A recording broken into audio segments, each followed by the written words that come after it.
G'day time, my Fuzzyites, and welcome back to Cursed Mountain.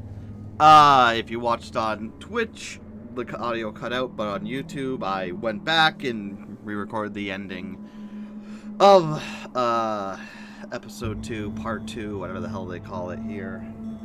And yeah, if that happens again, I'll probably stop playing, because there's no, like, copy or paste thing, right? And I'm not going through this game again. It's not bad, but it's just very slow and meh. But anyways, right. Yeah. There's another camera control. I see. All right. But yeah, at the end of last time, we found the shaman, who Jomo Mimo, I think the one guy said they were. So maybe it was one of the things, or I'm looking for them. I don't know.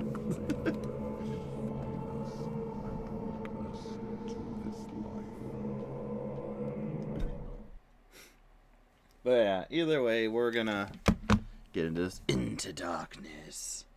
No parents. Do do do do do do do do do. Yeah, and since the last time I uninstalled and reinstalled OBS,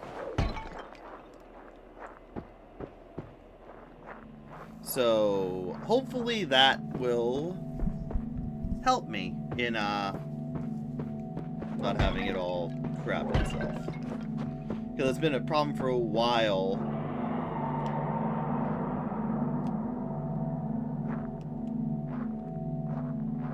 Hello? Something coming this way, or...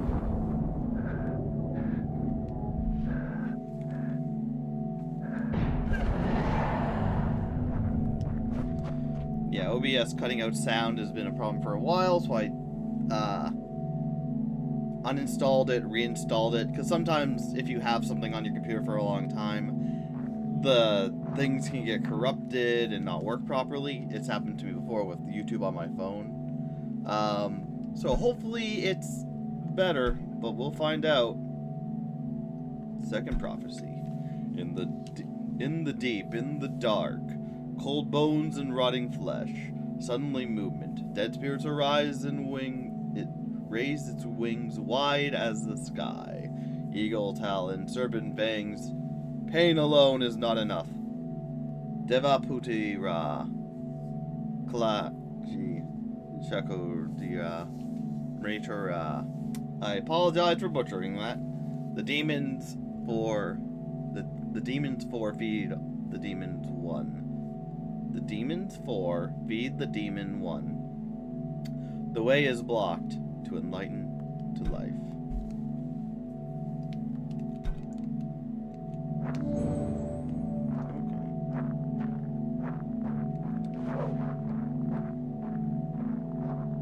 So yeah, uninstalled it, reinstalled it. I've only played a few things after it, and nothing's happened, but sometimes it takes like weeks before something actually happens, which sucks. Is that a naked body?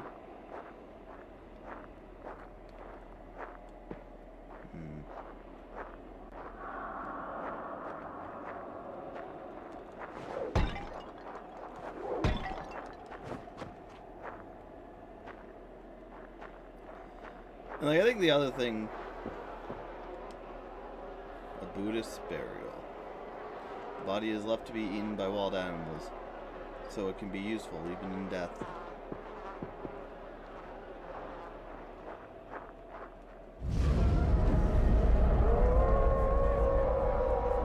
Like,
that was fun, I guess.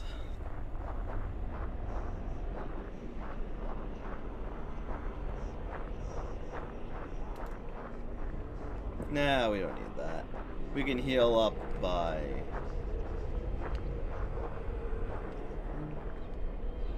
Shrine seems to have lost its power. Oh, well, even if I wanted to. Oh, well.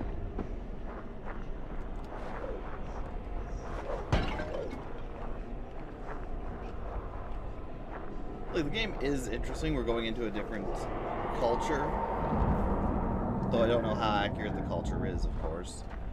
And the other thing is, like, I haven't looked into this culture that much. So I don't have much to say about it, sadly.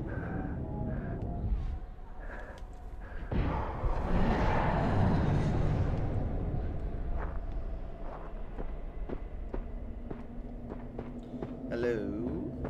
Anyone in here?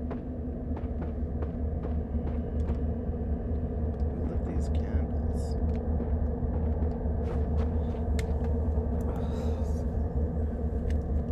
Permanent walls of the cave.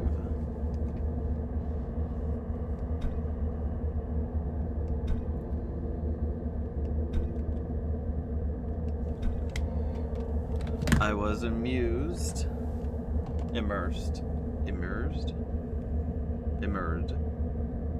in this cave over 30 years ago. It was a path of enlightenment, and nearby channeling ground make it an ideal place to practice the chod. The hungry ghosts visit me, and I feed them with my life force. But something must have happened. Suddenly there are so many. Even the walls are alive with ghosts. I pray for them. Dang, there's more person being down here. I gotta go take something with Salem. Can't eat on its own.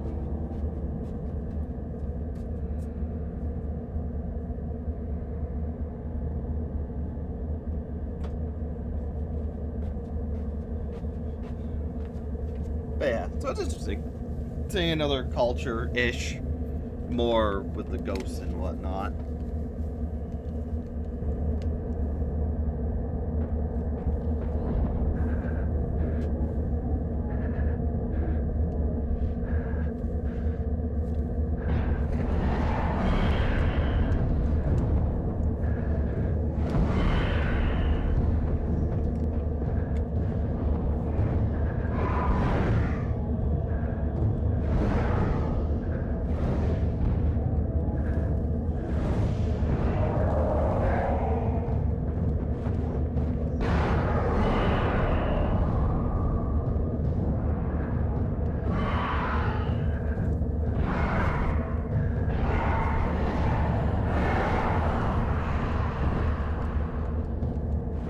Well, that sadly didn't really work. Oh, look at that, another one of those things. Oh, are these what give me my life up? Western Jail, the projector man who is the only one beast. No.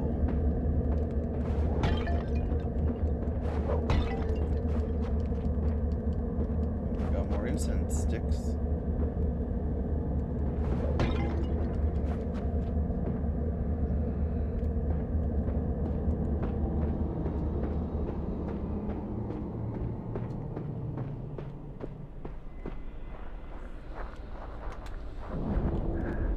Yeah, we're still fine on health. Risk it for all the biscuits. And it's coming out of the walls. That doesn't seem.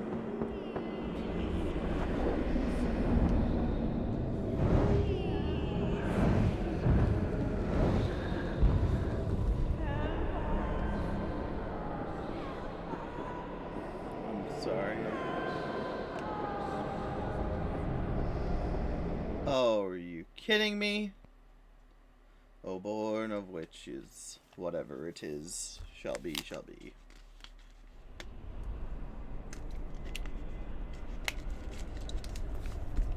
Oh, we're back here.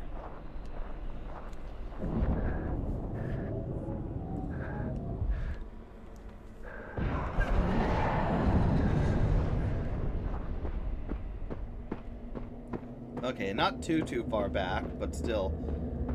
Maybe I have to attack the hands?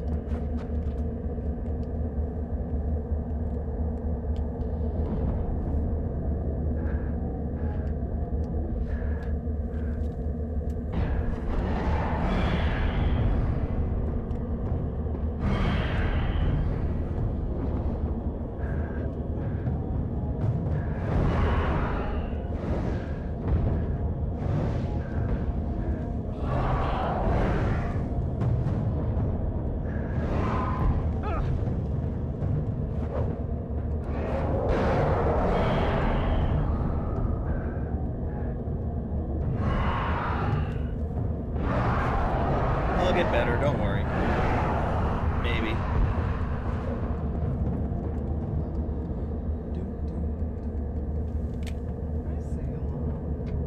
Good kitty.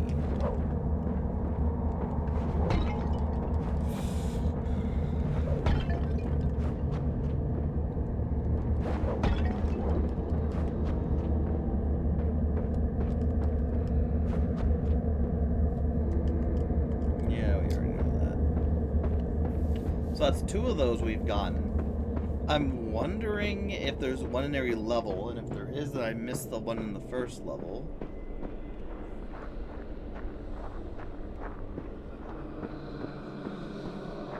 Which would suck.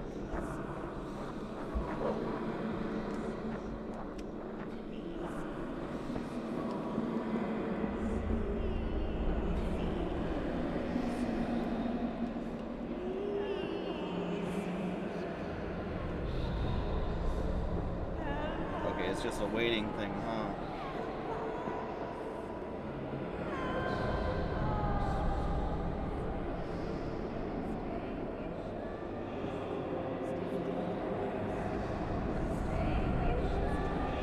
Okay, I was just impatient.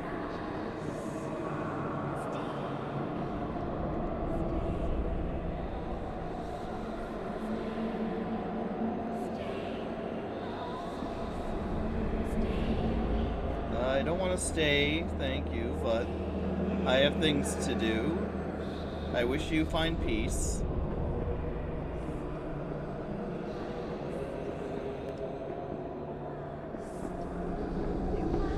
I pray you find peace.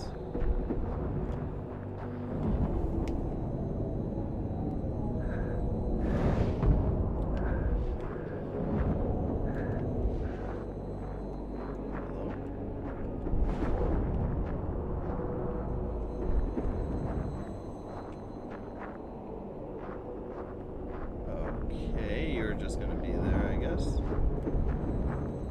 Following me? Don't love that.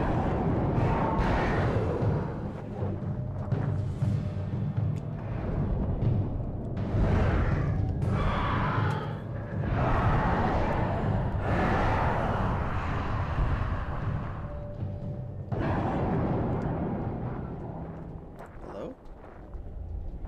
All these very loud noises. Makes me very unsure. Try to do this quickly, can't do it quickly, because that's just how it goes.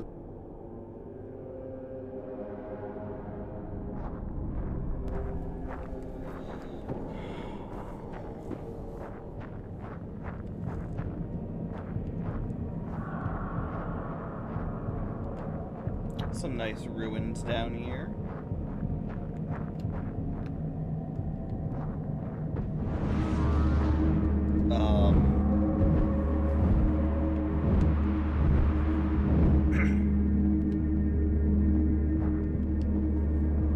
That actually looks like a vulture.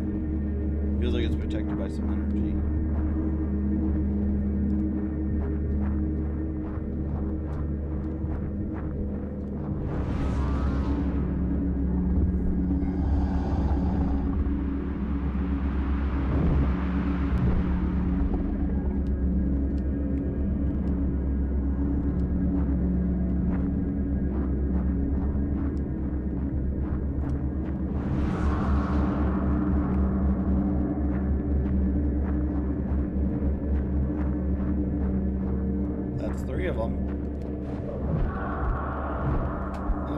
smells fresh. Heck are you?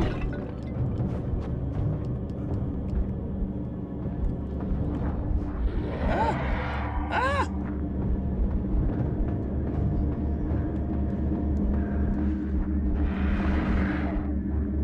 Oh, that did a lot of damage.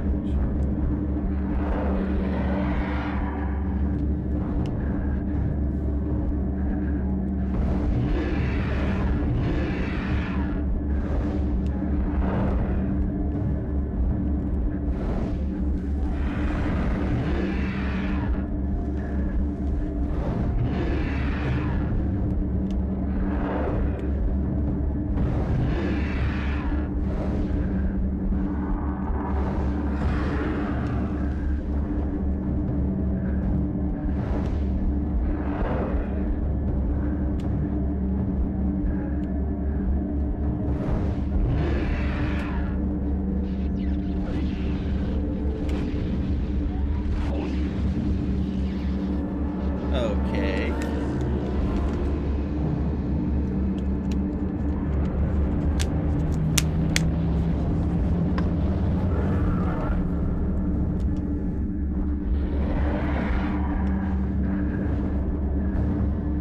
Oh. I'm gone. I see. I need to activate and then destroy the 3 pillars, huh? Oh, nobly born, that which is called death and thou art a part in this world, but thou is not the only one. Death comes for all, do not cling. In fondness and weakness, this is life. Do not attach, be not weak. Yeah, the motion controls make this, a little bit difficult. That's why, I like motion controls, but I always think they should be a optional thing, right?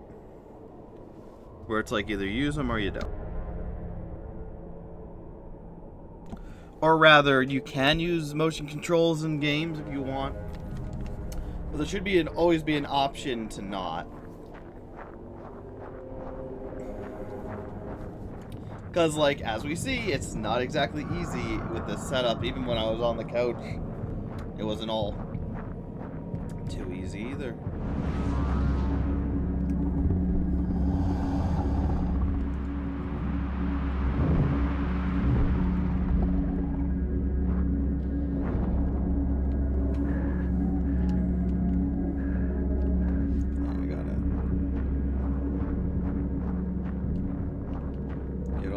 Going, and then the fight begins.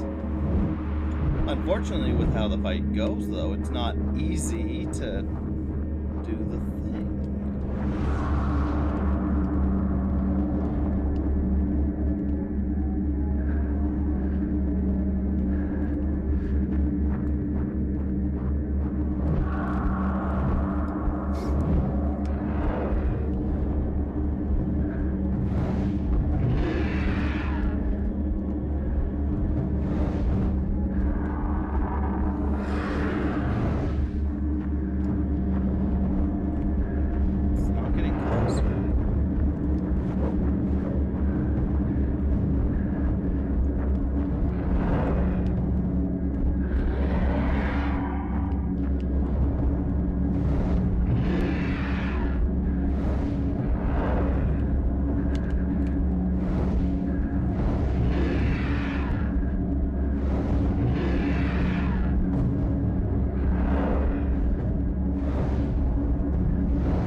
gone, foul beast! Back to slumber or wherever else you come from. Oh, you're not destroyed, you're just gonna run away? That's great for my morale. Yeah, definitely not gonna come back later. Alright, that was our first boss battle? Question mark?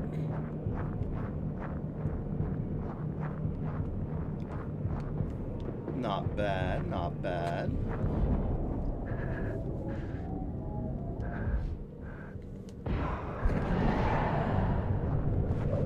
The way up seems clear. Oh, we don't want up. We're gamers. We never go the right direction. We always go where it feels like there's going to be more collectibles.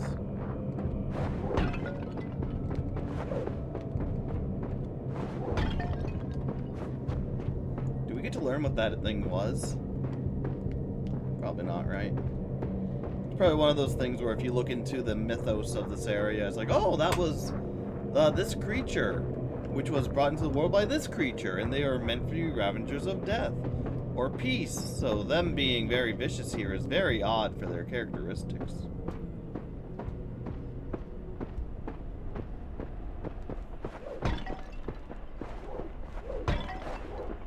But yeah, not a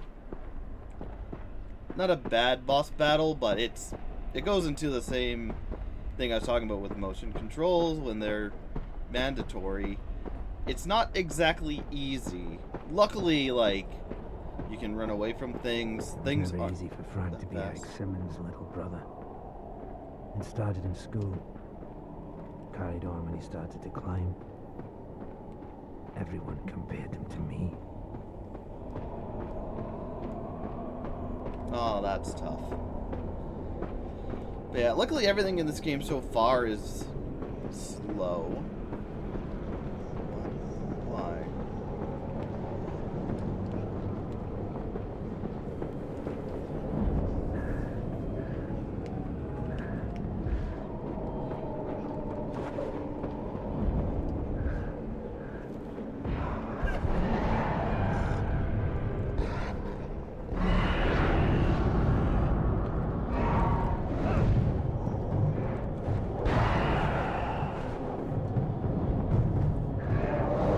Can you just work?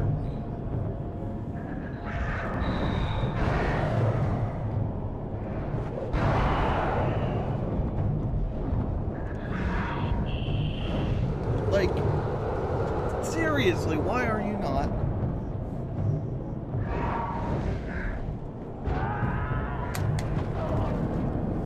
It's clear. There's an area. I can see it. There's nothing in between. Why must you be so hateful towards me?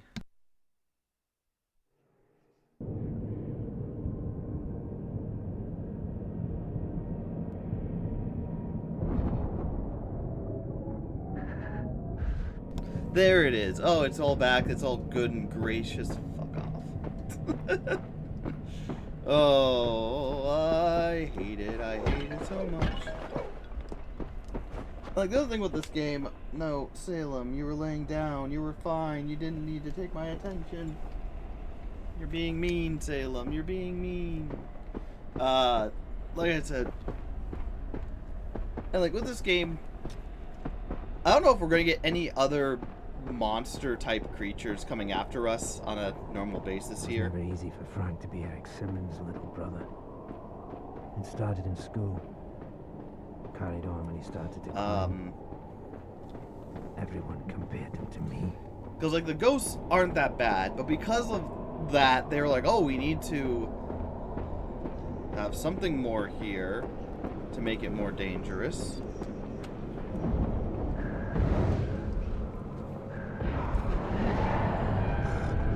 And how do you do that? You have a life drain thing.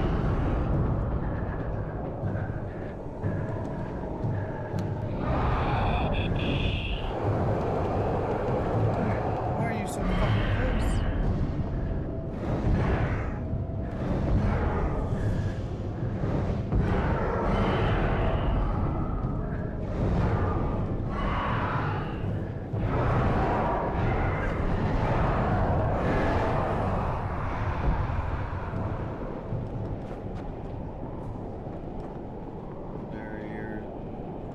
A laborer builds barricades to protect Triku village.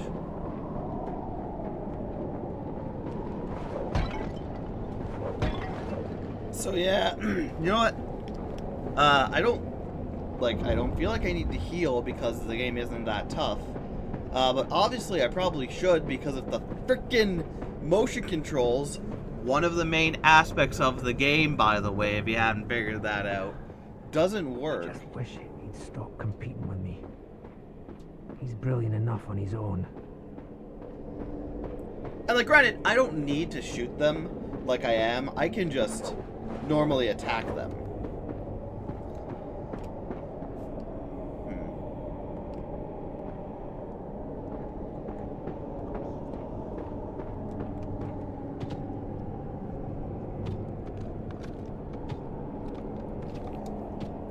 So, like, I don't technically need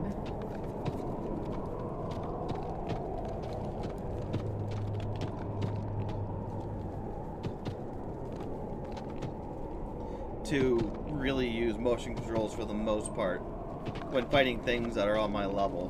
But it's easier so they don't get close and I don't risk getting hit. The other thing is, when I end the combat... Maybe I was too hard on him. Pushed him too much. I only wanted what was best. But maybe I just did everything wrong. Excitement? Climbing? Kitty cat who's cute. But like when I do the dispel thing, I get health from that. And so it's incentivizing me to more do that. Granted, I could just do it as a last thing, but it also keeps them away. And like if I could aim normally, it'd be fine, right? What seems like more of the way I'm meant to go? I'm guessing the way that looks like an actual path rather than one that's fallen off. But yeah.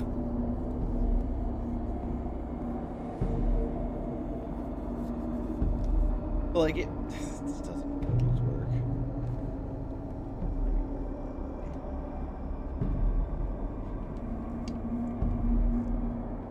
But like I said, like the game's interesting. I like it. We're seeing another culture-ish with their gods and whatnot.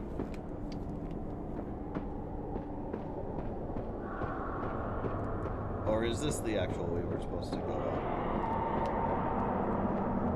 This might be the actual way we're supposed to go up.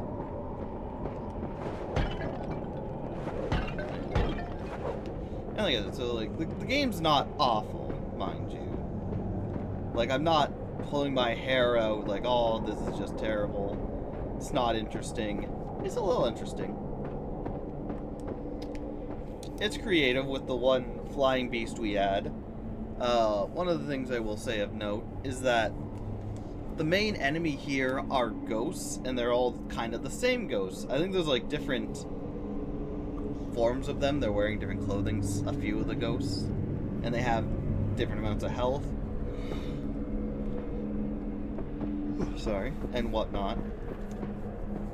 But it's fine, mind you.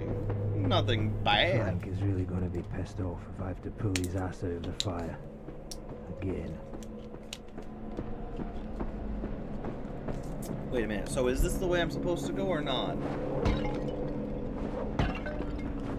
Because you just did...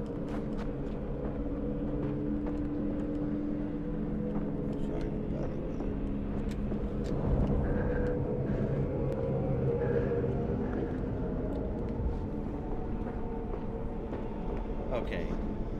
I guess it's just bonus.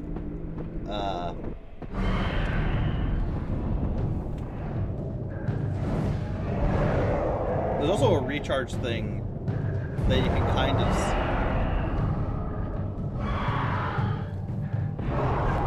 on the shooting thing. So I can't just shoot willy-nilly and it'll just work. Which is fine, mind you. But the problem is because the motion controls can be kind of janky getting it into position. yet to be almost exact, it does make it tougher to actually do good here, which is sad.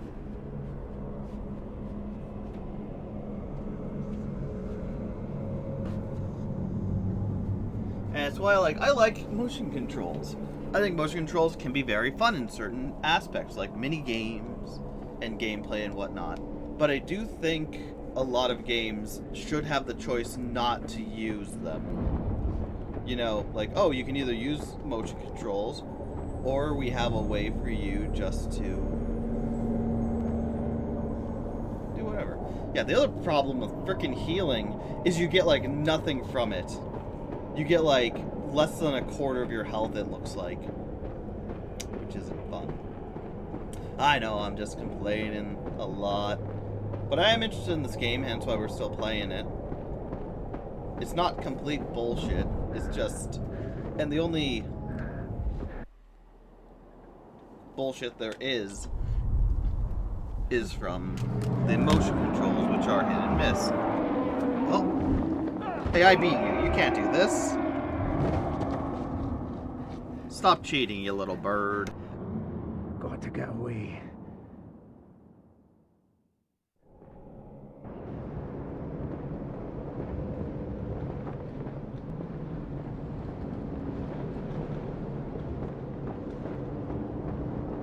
Did he take me up? Is he helping me? If we both come through this alive, things will be different between Frank and me. We could be friends again. Is this one of those games where it's all a metaphor? Jericho Village. Looks so peaceful. But everyone's dead. Oh, hey, it's... Okay, this is the village we were at earlier.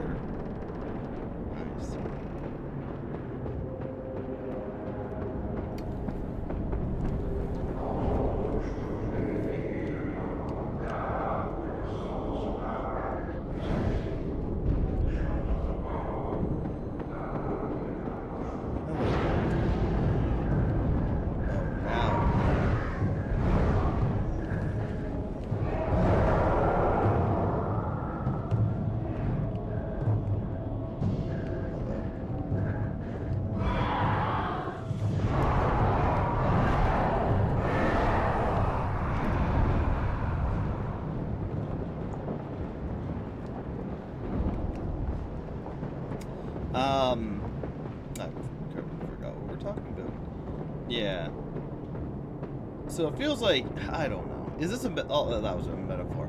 Is this all just like a metaphor? What a metaphor. And whatnot, the hardship of being brothers. Sometimes it feels like something bad's happening. Hey, Shaman, I want a word with you. Probably should have looked around first. Why you set spirit free, stupid man? Scared now? You're not scared. John will shield the tent from him somehow. You fight spirit now, stupid man. Fight spirit and die. Whoa, whoa, whoa, whoa. I don't want to die.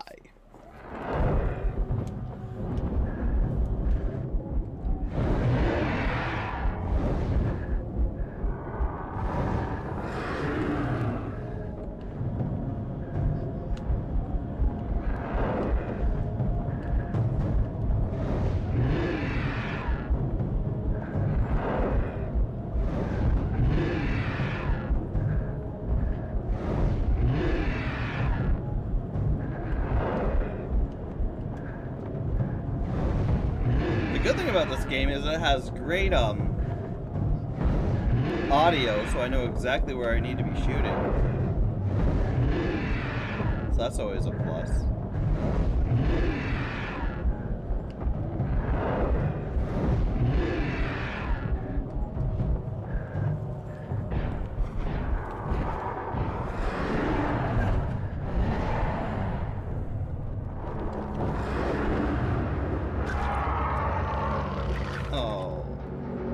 The thing is, again, I don't know what this creature is. Is it actually bad? Is it good? is me killing it a good thing, or is this one of those God of War type scenarios where I'm killing off important creatures in the world? Going into a terrible tool for cutting and piercing through spiritual obstacles. Neat.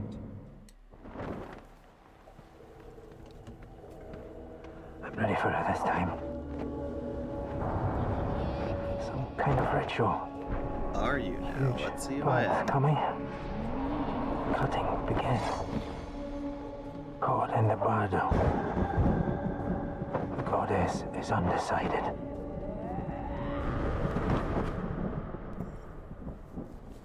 That's it then. Sounds like I'm in for some hard knocks. But if the goddess is still undecided, there's hope for Frank. Presuming I haven't gone stark raving mad. Oh, he could be crazy. A ritual disturbed.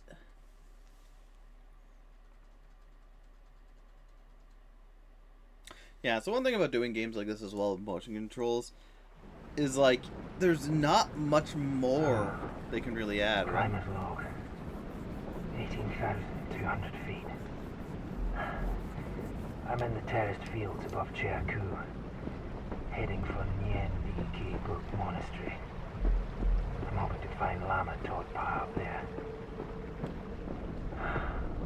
Meanwhile, the valley below is covered in mist. Hard to believe that everyone down there is dead. Is this a purgatory type thing? Like Dante's... Not Dante's Inferno. Might be Dante's Inferno. Yeah, it could be Dante's Inferno. Where, like, you're going through everything, you're seeing everything, but in truth, none of it actually happened. And you're just going through your own personal hell. A little caught. Valuable to a farmer if there's any farmers left.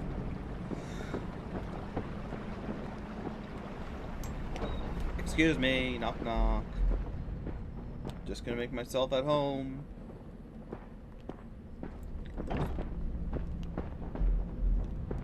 They are. I don't know why.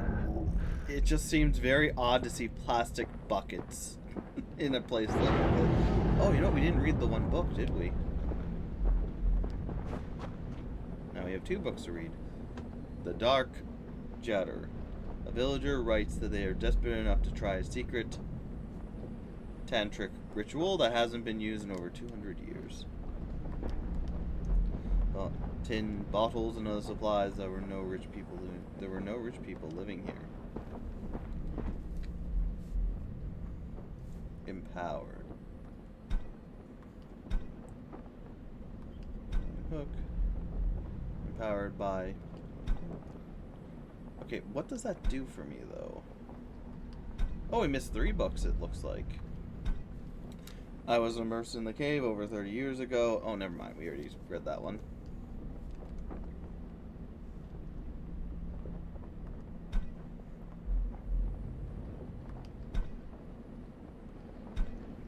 "10 days ago, I've been working down in the dock. We must hurry. For the demon might awaken at any moment. Jomo has bound it in sleep while we work. We seek to protect Juku village by closing all the gates leading up from the chasm, locking them with very powerful mantras. We must imprison the demon in the charm and keep it away from the homes and our villages."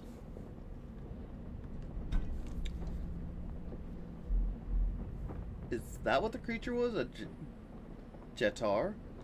I am desperate. The whole village is desperate. The curse is swept down from the mountain, and everyone is dying. The head villager finally persuaded Jomo Menmo and Kenpu Jigme Lingpa, apologize if I'm fucking butchering this, my goodness, to perform a secret ritual that hasn't been used in over 200 years. The Dark Jetur. The preparations have begun. All we need now is to find the offering. I pray we can do this before the ghosts kill us all. And thank you to Chloe Bloodmoon for the follow. I think we played Dead by Daylight last night, or else it was, yeah. Or this morning. Thank you for the follow. Oh shoot, and there's also KTpedia. Follow it as well while I was, sleeping. Hey Chloe. You were the V in the last night with the Billy match. We gave you the kill last night for a fun match. Yeah, I figured, you guys played too well just to run into the middle of the match with the gate right there. So I'm like, they must be giving it to me, the sacrifice. Which is nice. I appreciate it. We did good. Y'all did good. It was a fun match. Surprisingly, I did okay with Billy.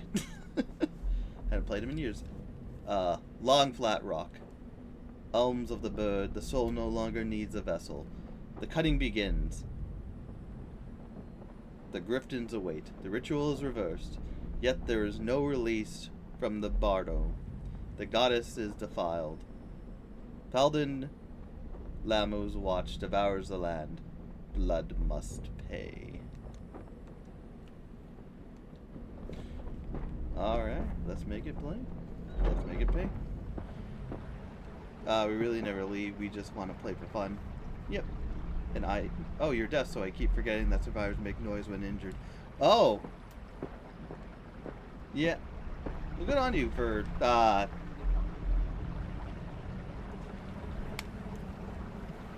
playing, though. It can't be easy without sound cues. Though they do make it easier with, like, the, heart thing to know when things go on. Played really good for being, deaf.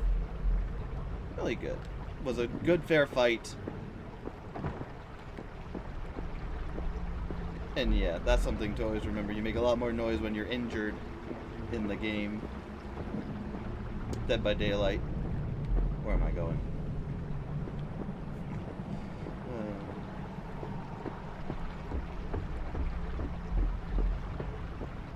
This fog does not help me out at all, believe it or not. They grew their own food, butchered their own animals. Yep. Is it right here? Of course it's right here.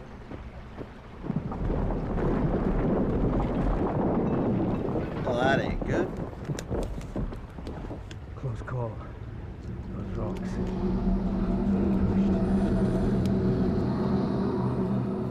Yeah, use a heartbeat visual aid and vibrations from base. Oh, that's neat. Using the vibrations from your headset.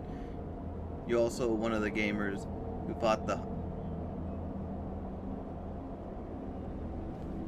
fought for the heartbeat visual aid after they wanted to kill Spine Chill. I didn't think of that. Spine Chill, like, I hate how they changed Spine Chill. Spine Chill was really good early on, especially against silent killers. Because before, if they were just looking at you, it didn't, like, from anywhere, and they were close, you'd get a notification that, you know, the killer was going after you, was looking in your direction. It was a great indicator for that. I think there was a small cooldown, but it wasn't much. But now, with Spine Chill, it has to be the killer has line of sight onto you. And it does really suck. Because in most maps, if Spine Chill is going off because the killer is looking at you, it's mostly because they're, like, right next to you. But I'm glad the heartbeat visual aid thing is there. I use that myself because it's just easier to see how much bigger it can get, indicating how close the killer can be, more than just using the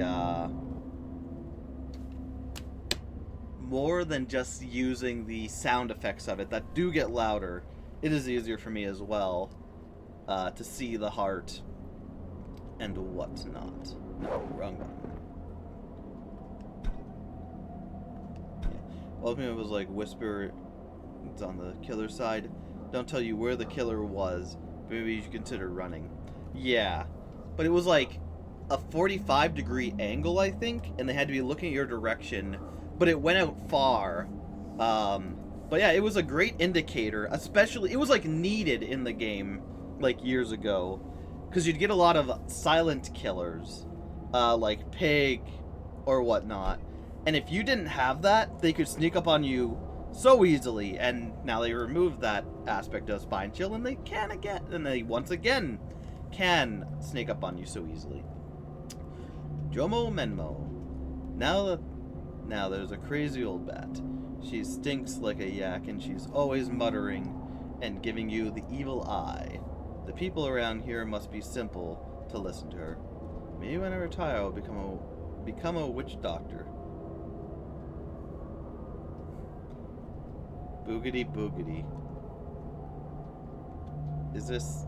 was that Frank's journal? Yeah. Frank doesn't seem like that great of a person. Do we need to save him? Though you're happy with the heartbeat aid because now you can do builds, not be locked into a perk slot. Being accessibility. Yeah, I like it. I hope they add some more stuff to it. Always good for accessibility. Because there's always, like yourself, someone out there who uses it and needs to use it. Because, yeah, if you can't hear in that game, you're pretty well sunk. And the terror radius is the biggest thing to listen out for.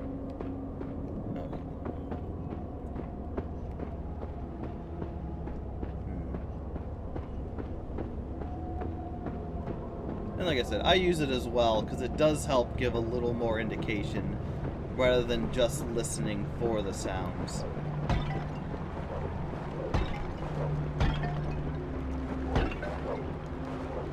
It's nice. Though I do wish Spine Chill was back to how it was. Because original Spine Chill was very, very useful. Again, mostly against silent killers, because the heartbeat doesn't go off when there's silent killers around. And it is also nice with the heartbeat sensor that if a killer who you can't hear the terror radius, but you know they're around, like the Huntress, you'll get the fog thing around it to indicate, okay, she's not near you, but you are in the vicinity where you can hear her noises, so you should be more careful. That didn't sound good. Oh yeah.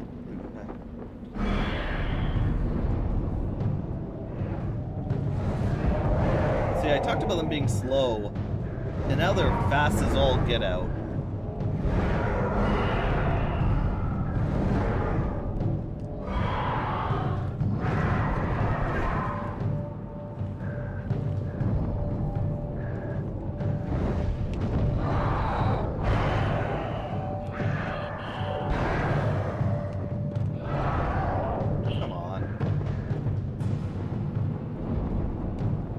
Sorry, give me a second.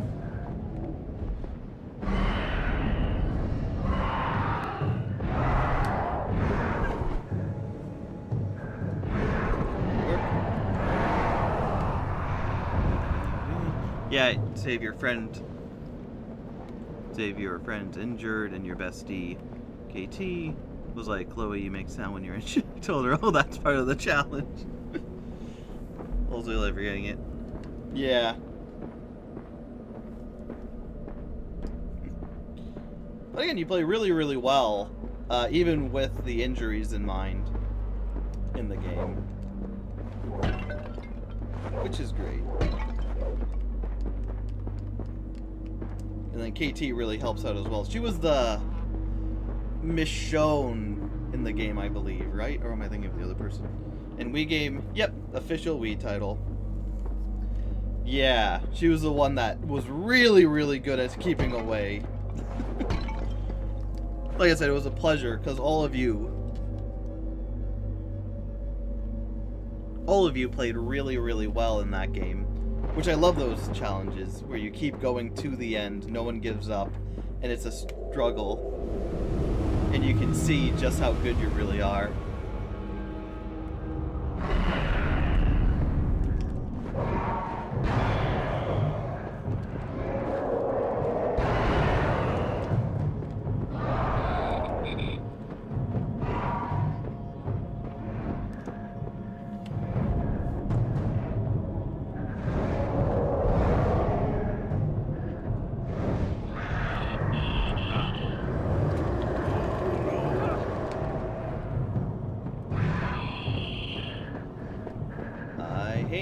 motion controls sometimes.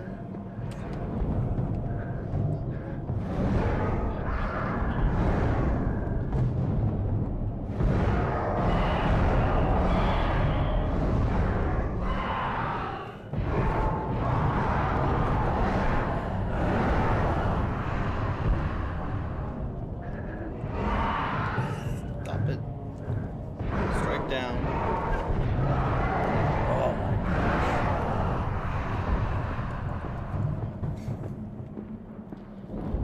Alright.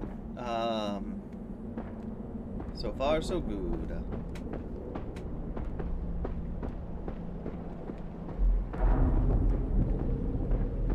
Yeah. Now, like I said, I was like, oh, this game's great because they don't go too fast, so it gives you time to react. And yeah, now, of course, they're moving at freaking half a mile a minute. Which your character doesn't... And now the problem is my character doesn't go that fast. And so, that combined...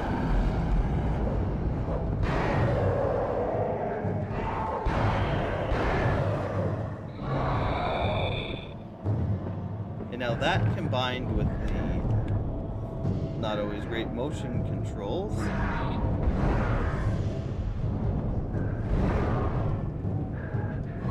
a bit of a problem.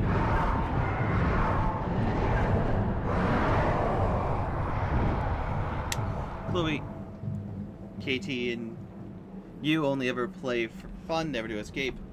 Being an competitive, I'm guessing competitive player, you find that she taught you is a lot more fun and fulfilling to relax. You don't become the girl I hate back when I had to escape every match. Yeah, I think that's a fair way to go into it. And how you should see Dead by Daylight. Like, it's all for fun. It's always all for fun. It's annoying when people do cheap tactics and whatnot. But like I always say, when I go in, I never expect myself to get out, and I will always sacrifice myself for any other survivors if I can.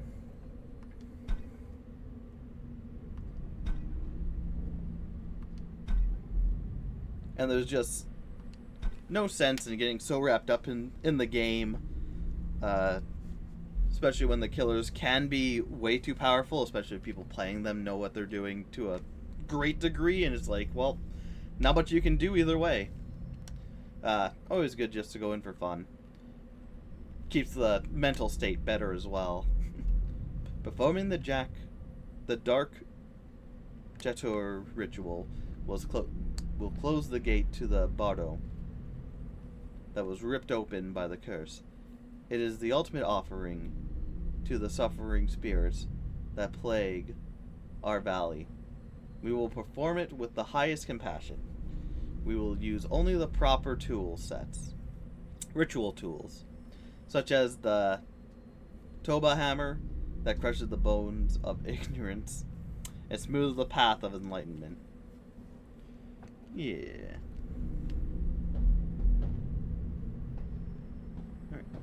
Alright. Yeah. You go in with just head on, maybe get a save or two, in the end give the killer a kill along with the bestie. Yeah, good way to do it. Just have fun, see how good you are against the killer, prove yourself, and then let them have it, unless they're dicks. If the killer's just an outright dick, then they don't deserve it, but, I mean, that's your call to make.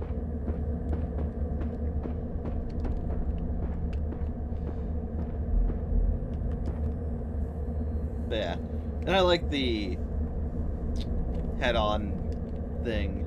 I've yet to come into a match where people with head-on, I need to find the key, have gotten into lockers and knocked me out of when I'm knocked me while I'm carrying someone.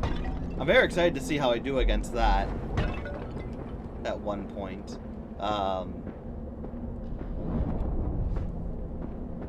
Because you all were using it more as a slowdown tactic.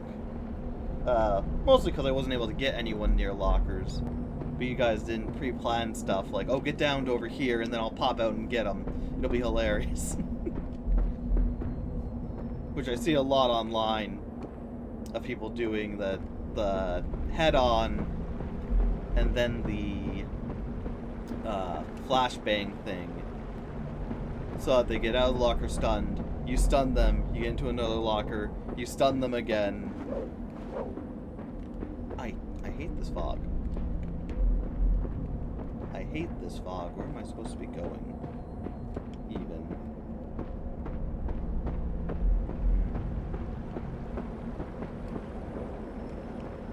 Maybe I'm not meant over here? Yeah, there's another... Wait, is this where I've come from? Oh, look at that. Another one of these statue things.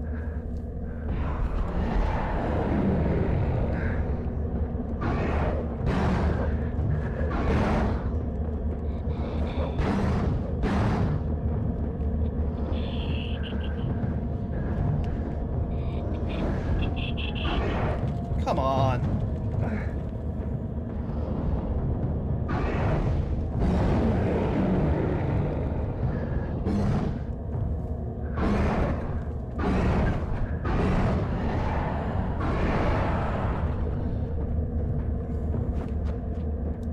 It's gonna get so annoying now that they can move faster. Yeah. Oh, well, you'll let me go. Oh, you'll never go that far.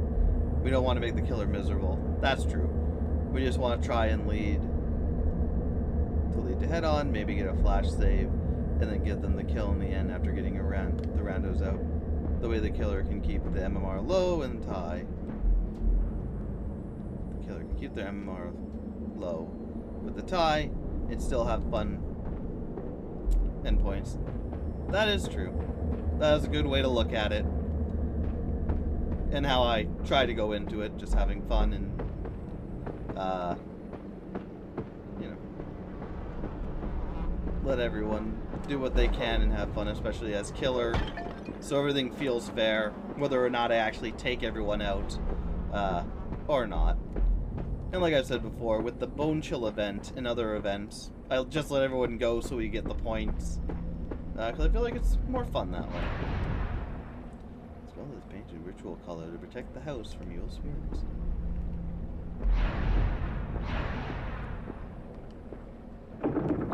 Still protecting the door.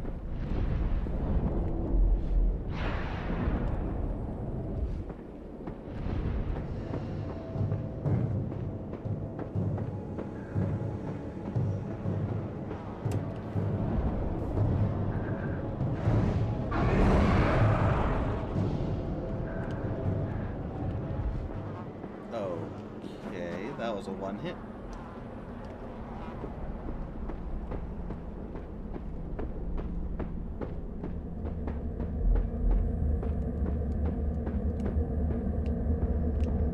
And we did this already.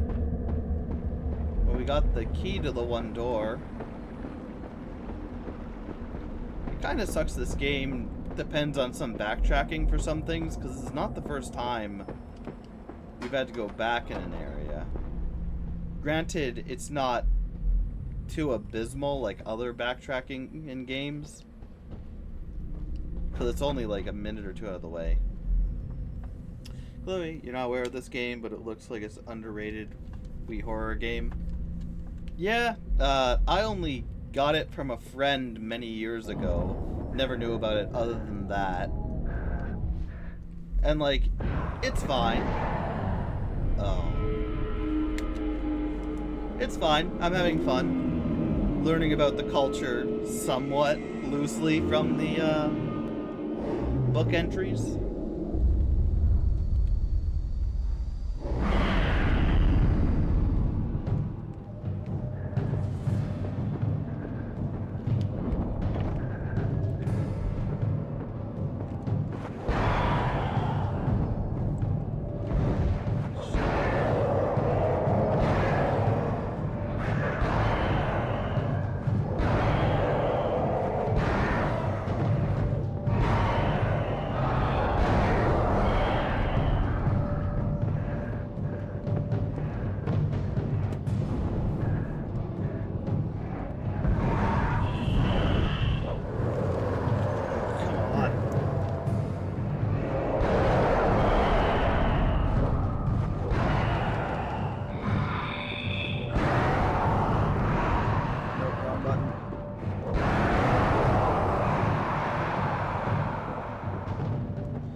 is that it? That might be it.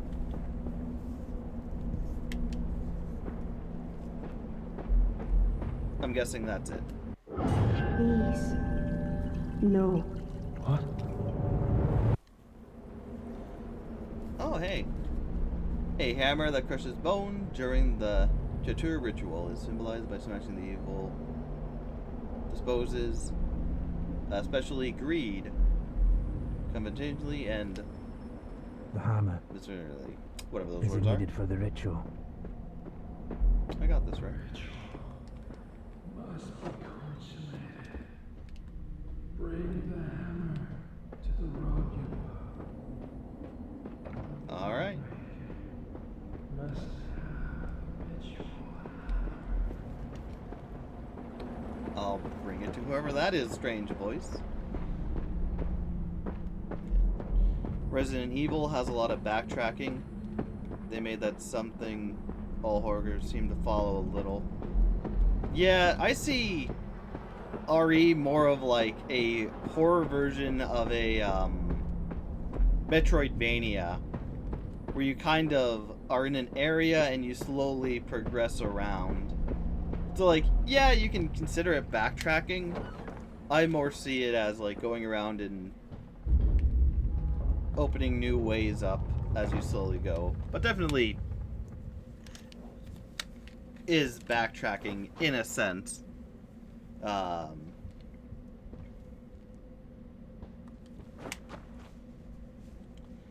like, I don't... The ritual dagger. A ritual dagger used for certain tantric rituals. The triangular blade of the Kila symbolizes the severing of the three root poisons of ignorance, desire, and hatred. It also represents mastery of the past, the present, and the future. Neat. We're doing this whether you like it or not. Yeah, Frank's kind of an asshole.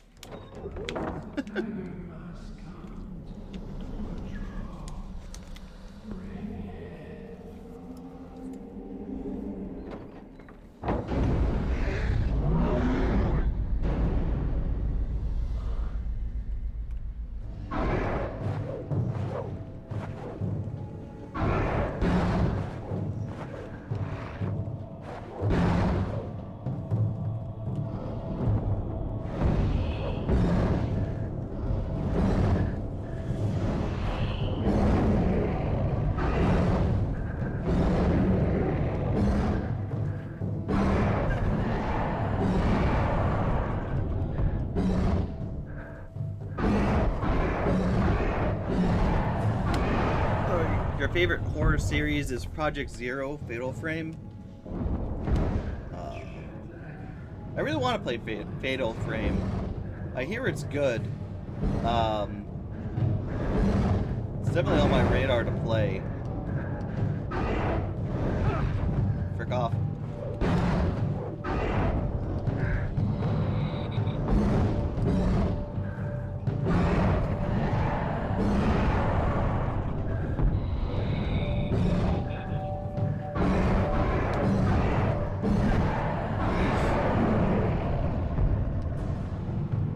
So much blood.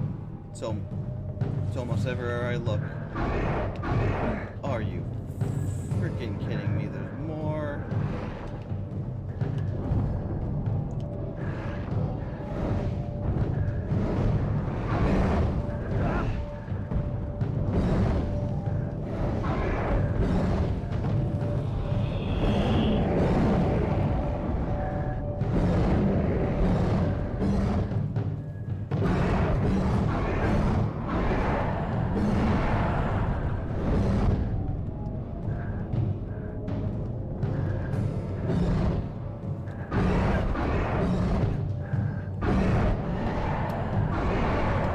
Can that be it? No. Oh, maybe. Maybe they're just on the run. Jeez. That. If there really is a curse, you'll need this dagger to help lift it. Oh, that was terrible. Like, yeah, this game I'm really on the fence about.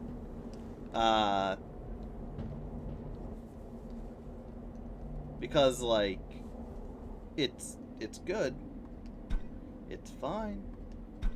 But then they throw stuff like that where, like, if the motion controls worked great, then the game would be fine. Hitting those people would be really good. It would be really easy. But because it doesn't work well, because it's motion controls, and it's very janky to get into the area you need to be and then actually aim at what you're aiming at, it makes it a little tough.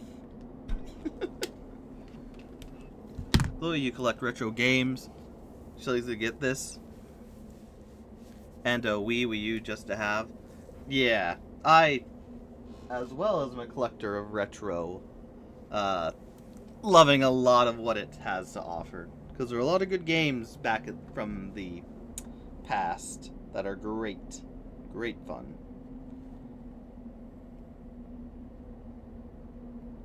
Very, very fun.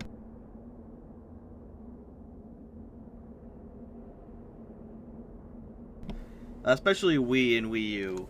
They had some interesting games. The Jatori and the Hungry Ones. Normally the Jatori offering is cold. They give the creature who lives around us and which we no longer need. The Dark Jori is even greater ritual, for the offering must still be warm. All purifications must be made with the greatest care. All tools must be the finest of the finest. All mantras must be spoken with the highest awareness.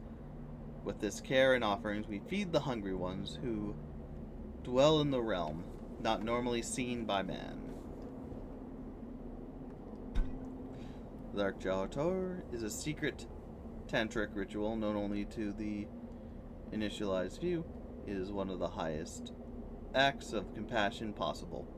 Only the most expert of Rugapas can perform the ceremony, making the most delicate of cuts to preserve the warmth of the offering until the moment when the heart is submitted to the ultimate compassion of the triangle-bladed Kala.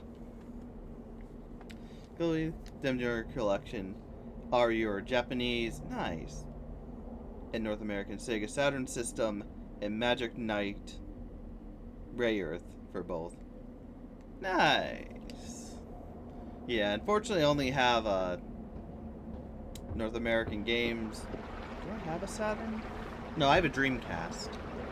I have a Dreamcast at least. I don't believe I have a Saturn at the moment. Which is a shame. Man, I don't think I have any other games from other regions. Sadly. That would be nice. Okay, is this the way we need to go?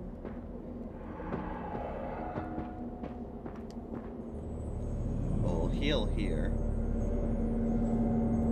The Saturn and Dreamcast are your favorite systems? Yeah. I gotta get more into those games. It's one reason I love playing retro games and whatnot is just to see how advanced they were at the time compared to other things. Because I was mainly a SNES kid. SNES, Nintendo all the way through.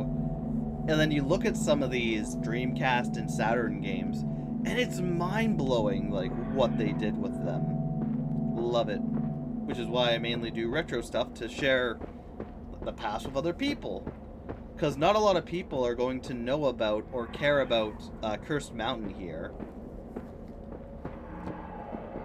Like, some people will. But a lot of people will just see it and either pass on it or whatnot.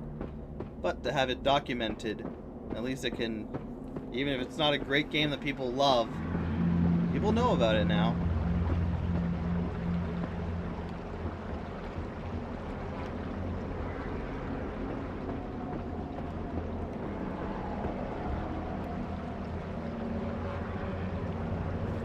A lot of death. Another Chandran. How many more will die?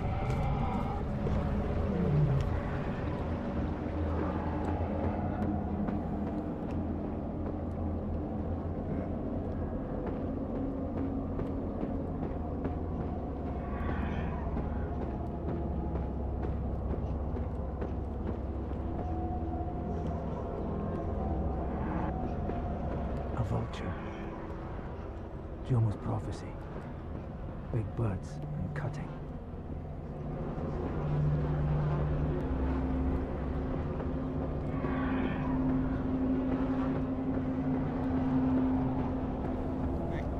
Chloe, you have Genesis Model 1, North America Super Nintendo, and the Super Famicom, Japanese Super NES, the Famicom.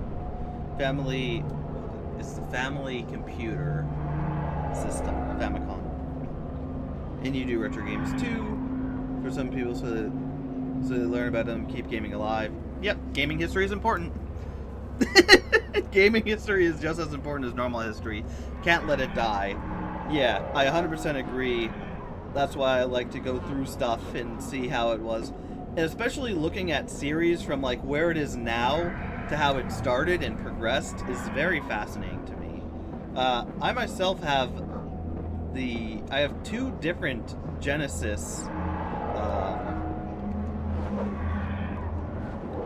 Are you foes or just there?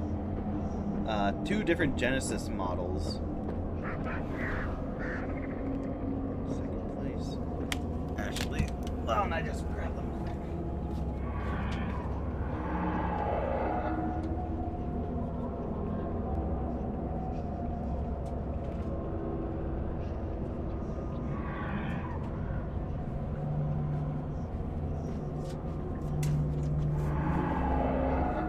Little dusty. But yeah, so I have 2 of the different Genesises. Because Tara J. Wolfie bought me. The first is Model 1. Yeah, it's neat. Get cracking. Because I had one of them. Nope, that's the Xbox controller. The second is Model 2. Yeah, it's interesting. Love history and whatnot. Especially in gaming. Because yeah, I bought the one model, or no, I think when I was younger, my mother was given the Genesis, but not all the cords, and like a game or two. Gave it to us when I was a lot younger, so I had that one. Ghosts have blocked the gateway. Do they want to prevent the ritual? And then, I think last Christmas, Tara J. Wolfie bought me a new Genesis. Must be the Totoro, where the ritual is going to happen. But yeah, they bought me the newer Genesis, Model 2, I believe, and a bunch of games. Mostly Sonic games. I think Echo the Dolphin, and also Echo the Dolphin. Well, we beat the game. This is definitely the end.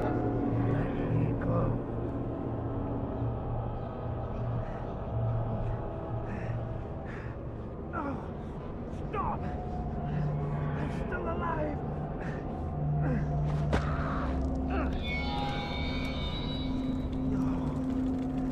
No! Is this just an automatic fail thing?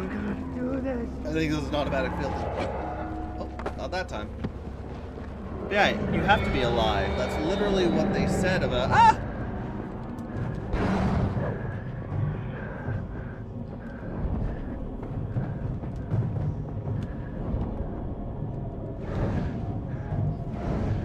Can you?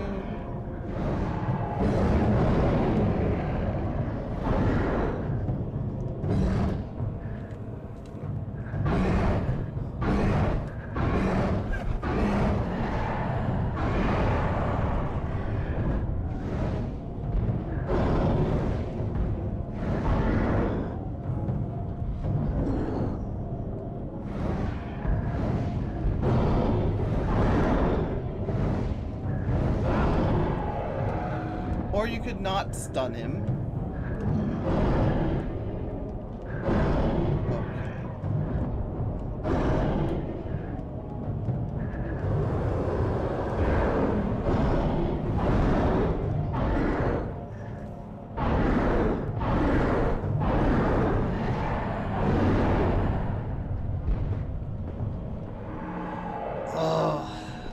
like I said, this game is annoying with its motion controls. Telling the individual dagger during the roots. Throwing the Kelly in order to impale or subdue evil spirits. Nice.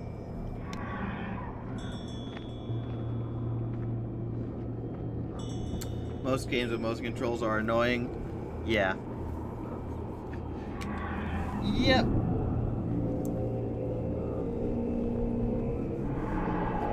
Especially when they expect you to have the same accuracy as any other non-motion control game. Alright, what time is it? You know what, we'll keep going. That only took like 30 minutes to get through this one area.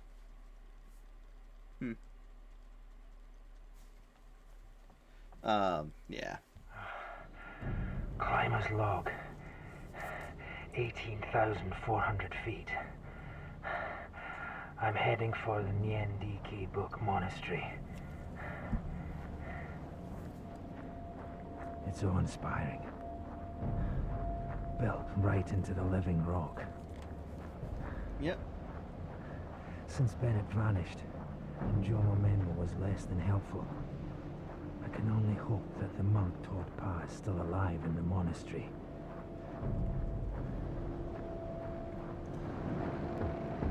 Oh my gosh, do you remember Skyward Sword for the Wii? It was a pain with Link's sword.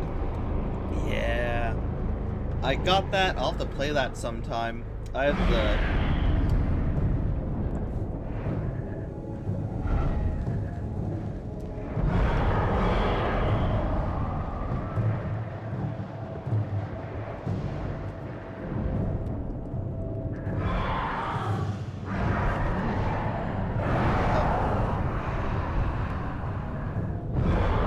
I'll get to the Skyward Sword eventually.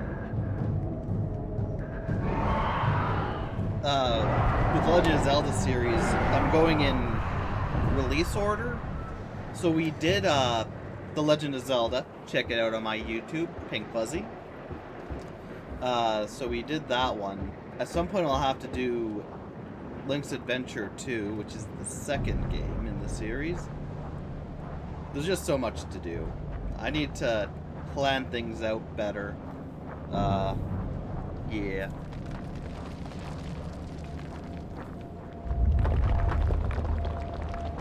The Adventure of Age. What the frick happened there? You look away for 1 second. Yeah. It's gonna be fun going through that one. There are quite a few, like the Philips CDI links, that are gonna be a lot of fun, I feel.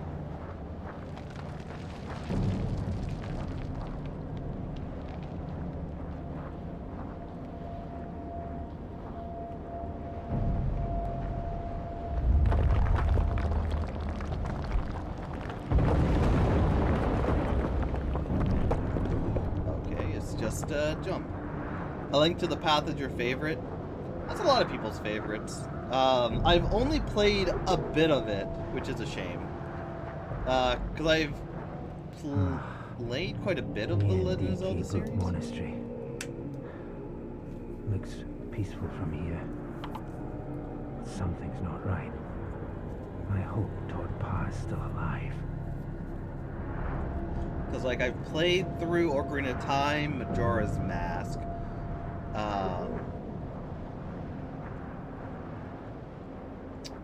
The Oracle of Ages, I think? Link's Awakening.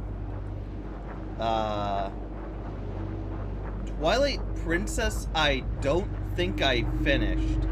But I got through quite a lot of it. Yeah, Ocarina of Time and Majora's Mask are goats. They are. I think most games in the Legend of Zelda series are really well done, as a lot of games Nintendo does are. Like, even if they're so-and-so, they're still good.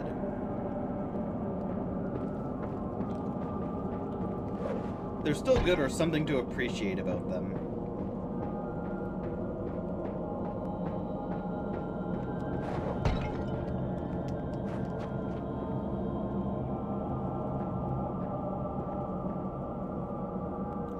RBC though is Yes. Don't think I know that one.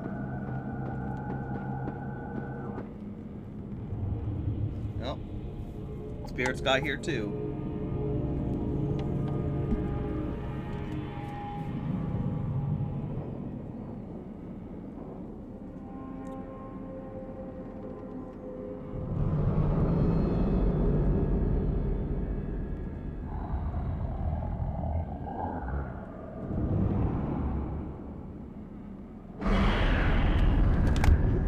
Can't look it up.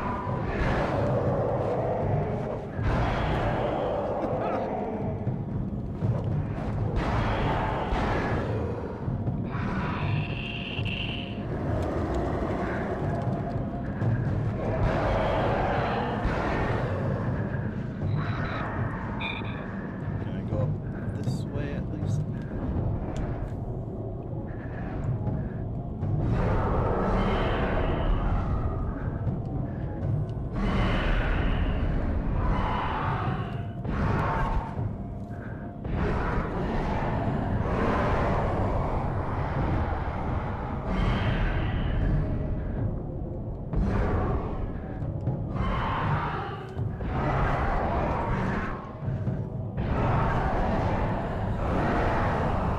Is it really good? The story is great and people tell.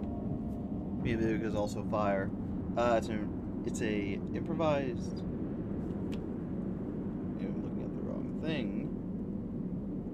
Yes, there it is. Ages of Heroes, a Japanese series RPG. Neat. Might have to look into that. Granted, I wouldn't have time, but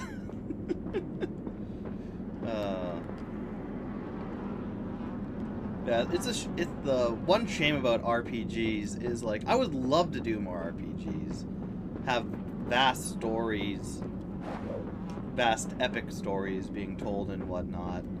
But with how I do YouTube and YouTube and Twitch being like 3 hours a day, and also there's so many other games I want to play through, it doesn't give me a lot of time to do that. One thing I would love to do if I ever became full-time on Twitch is have like one day for long story RPGs.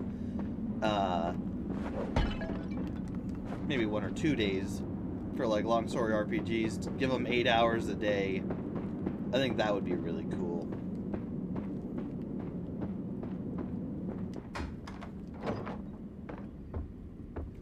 Gosh, this place seems like it's gonna be huge.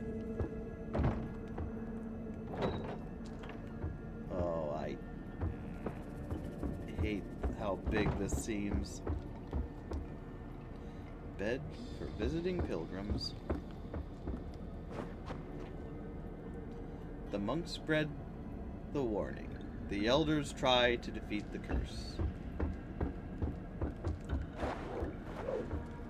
Can't break through that yet.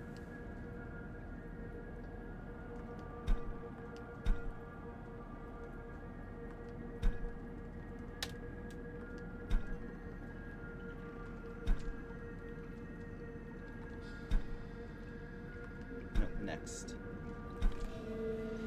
I have sent our monks to Turku, to Lado, and through the rest of the valley, to tell the people to flee.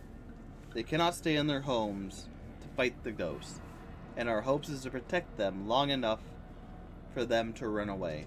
Only the elders stay here in the monastery, working on a way to defeat the curse. They must be the way. There must be a way.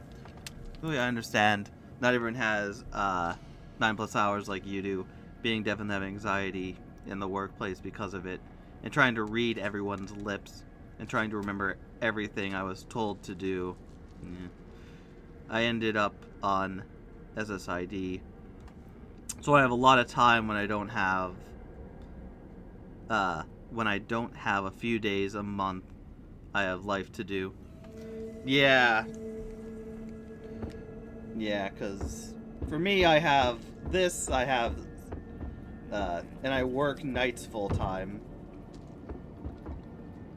So it's one of those things where, like, yeah, I wake up, do my morning ritual, eat and whatnot, have 3 hours to game, and then basically go to work. And then not to mention any of the other things that may come up. Fuck, maybe something fits in this into place. Yeah. Not to mention anything else that gets in the way, like having to go out and do certain things that I can only do during the day, or life in general. Life always comes first, after all, as I always say.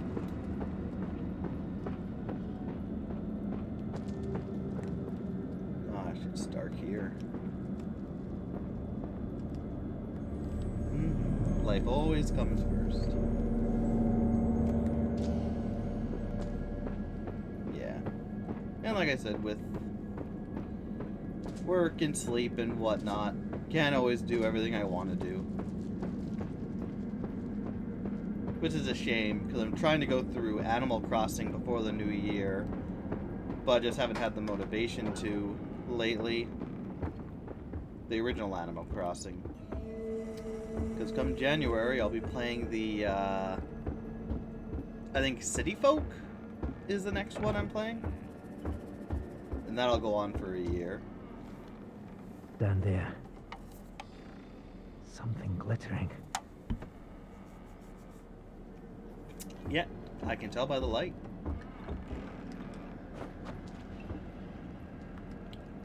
Key to the cellar door.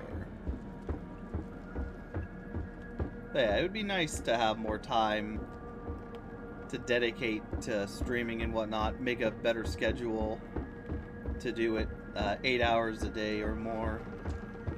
It'd be good. Not to mention, though, there's other things I want to do that I need to get off my ass to do, like my writings and whatnot.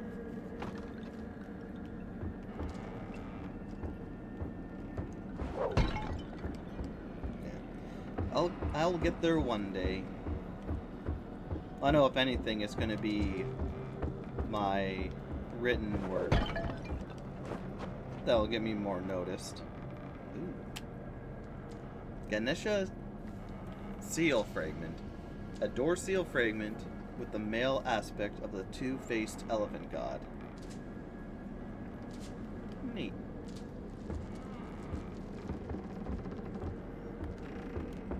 Though doing it, gaming 8 hours a day is taxing. Is as taxing as having a workplace to go to. People who don't stream don't understand that. Yeah, it's definitely a different, like, streaming and whatnot is a different type of, like, strain. And, like, I've done long-form streams and whatnot. And, like, because what people don't understand, it's when you have to talk to someone as well as focus on the game, and it's like, I want to have a conversation and have good comedy or a good talk with people, as well as I need to be able to play the game properly so we're not just stuck here for 5 hours and get through it in a good time. It can be a lot to focus on, multiple things. Not to mention, if there are multiple different people in the chat, then you have multiple different conversations going on sometimes. And it can really make your brain have to focus more on all that.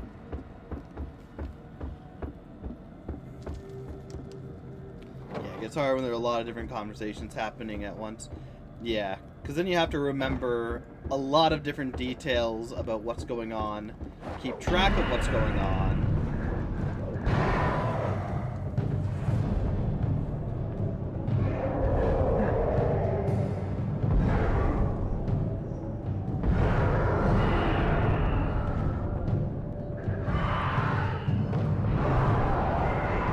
As well as play the game. And certain games are even tougher than others where you really need to focus up on what you're doing.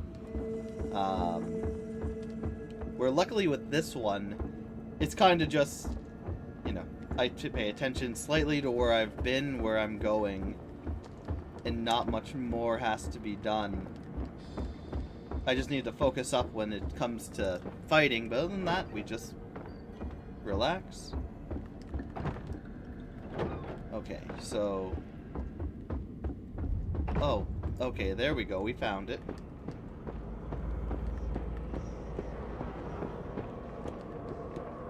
Took us a second, but we got it.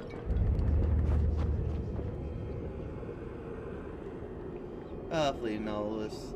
The old monk takes the works of many. Like Night Rain with you can't play that and tab out to use your TTS. So you have to really remember who said what in the middle of runs. Yeah. Indeed. And like a majority of conversations are just pleasant, like we're having right now. If I forget something, it's not overly needed, but sometimes it's like a really intense conversation. And you're like, I don't want to miss out on what's going on. Fleeting novices. All the heavy lifting and cleaning. All the heavy lifting, the cleaning, the cooking. It is mine alone now. The novices have all fled. When the curse first reached our monastery, the elders were able to keep the ghosts at bay, but soon it became impossible to protect everyone, and the people started to disappear. Rumors spread like wildfire, and the young ones ran away. Down to Lando, and maybe even out in the valley. I hope they are safe now. I will remain behind to fight the curse. TTS is text-to-speech. Speech. Right. It's my voice on stream being a mute. Yeah. Helpful. I'm glad that as time has gone on, we have more and more tools to help out and whatnot. Text-to-speech is amazing. So that there are multiple different tools anyone can use to help them, especially streaming, which can be a very audio-focused event, having to hear things in the game and whatnot. It's good that a lot of it doesn't hinder a lot. Granted, it can also depend on the games you're playing, because not every game you need to hear everything, and you can have it on, or you can have it where you don't need to hear what's going on. You can just see the visuals. I guess RPGs are really good for that, because it's mainly just see what's going on, react accordingly. Ganeshia. Seal fragment. A door seal fragment with the female aspect of the two-faced elephant.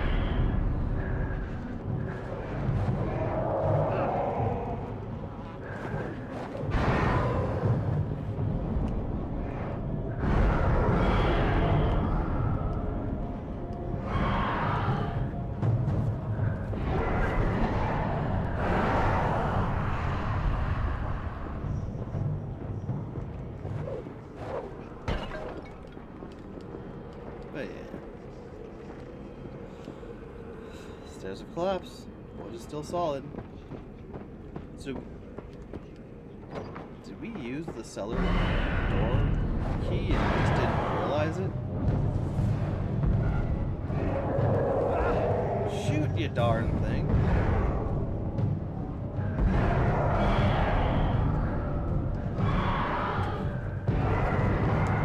I am glad we're getting new items that are making the combat makes the combat easier. I am glad that that's been going on.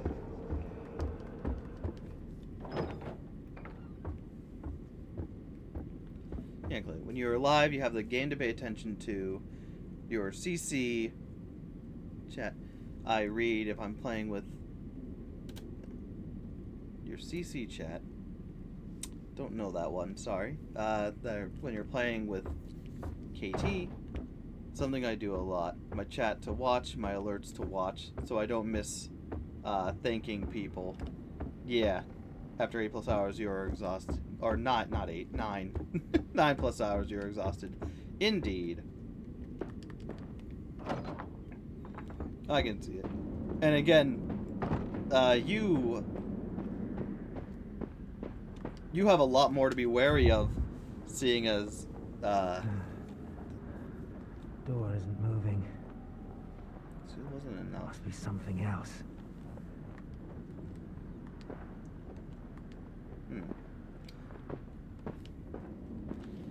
But yeah, being death, I can't imagine it's... being death, it probably takes a lot more effort to be focused on everything. Because you can't just... You have to visually be on top of everything looking, rather than being able to hear a notification go off and look over and be like, oh, there we go. So yeah, I can only imagine it's a lot worse. But you enjoy doing it. That's good. You seem like a very nice person. And it's good you're having fun with it. Which, shit! Which is the main thing, right? And I'm glad it doesn't... And like I said, I'm glad there's a lot of resources out there to help with stuff like that. That allow you to do what you enjoy doing.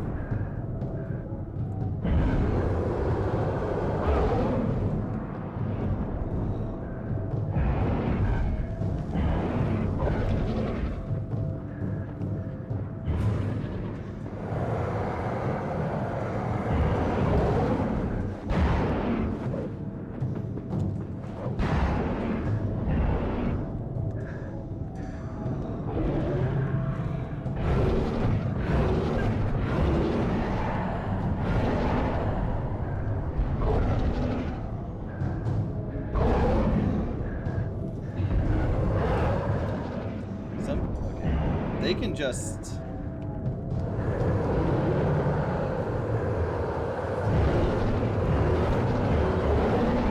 attack sometimes. That's got it. So where's Todd Parr?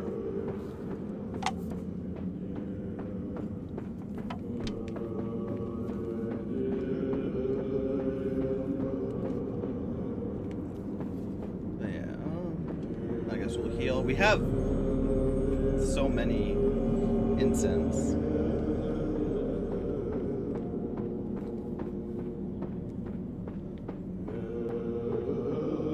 Yeah.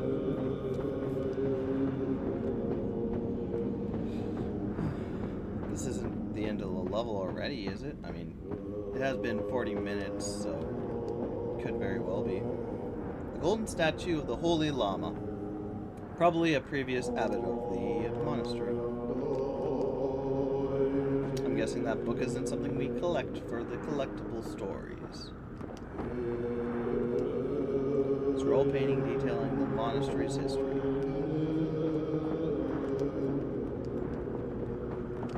Yeah, you play a lot of kinds of games too. You can't play first-person shooters unless they have some sort of visual aid, which most don't. Yeah. And like that's what I touched on, because like most games you don't need to hear exactly where something is, but for a game where you literally need to be pinpoint accurate most of the time where something is coming from, it can't be easy. And especially if a lot of times they don't indicate something's gone by you unless you hear it. Yeah. Which is a shame, because there are a lot of good first-person shooters out there, but they're not... Unfortunately, especially older games, the farther back you get, the more you get into areas of gaming where, like, they just didn't think of doing that.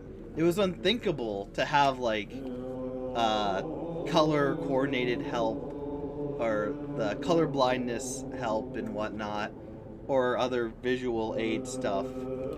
And it's a shame. Because there are a lot of good games out there that, you know, just don't help. Granted, like I said, a lot of games you don't need to hear everything in order to fully enjoy them. They are a spectacle for the eyes as well. But a lot of them, like you said, first-person shooters, I can see that being not a great time when you need to pinpoint what is shooting at you and from where, which every second could be an end. Here's one thing I don't understand. No one has ever summited Jomo Alonzo.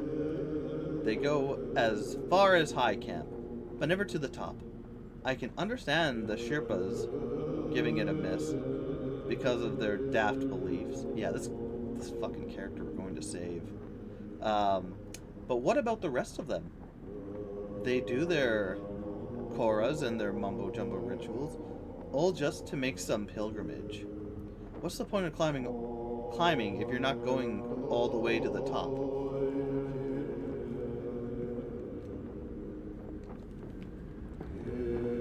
You're playing Back 4 Blood. Great game. You play the character Carly. She has visual aids in the runs. Oh. Nice. And like me, she's a punk goth, which is a bonus. Yeah, I like that game. Played quite a bit of it, I don't think for the channel. So unfortunately you can't watch it on my YouTube. Or did we? No, I think we played it off channel with Origami Owl. Yeah, it's good to have representation as well in games. Representation being goth, by the way. Goth punk goth. Good representing that good representation of the goth punk community, punk goth community.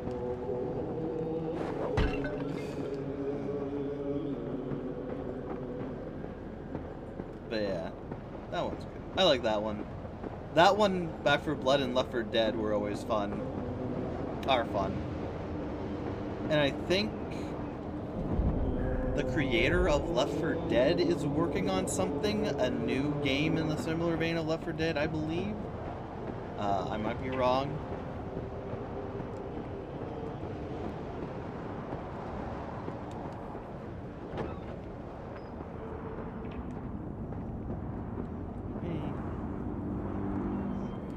You played a lot with your friend Alex. Nice.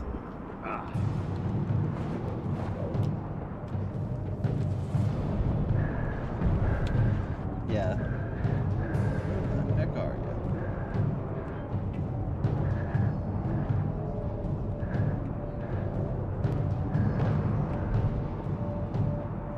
Do I ignite the incense?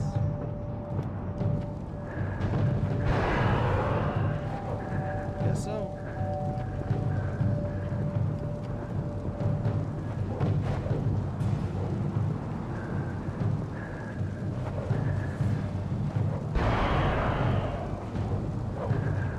Yeah, Back 4 Blood is definitely one of those games which is fun on your own, but a lot better when you have actual teammates over the AI.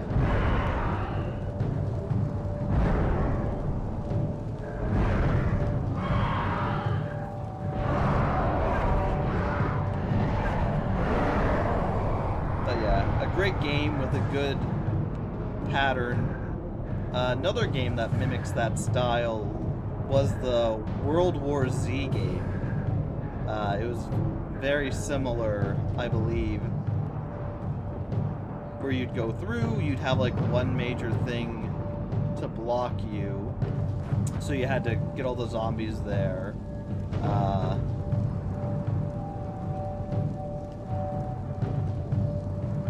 And yes, same format, you go through the levels, at some point you'll get something blocking your path, which will alert a lot of horde of zombies. And whatnot.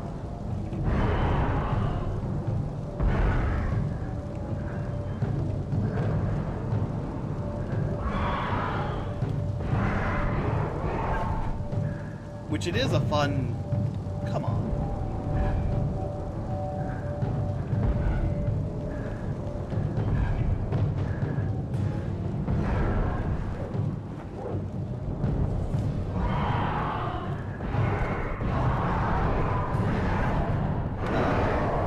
It is a fun gameplay loop, so I'm glad other people have used it besides just Left 4 Dead.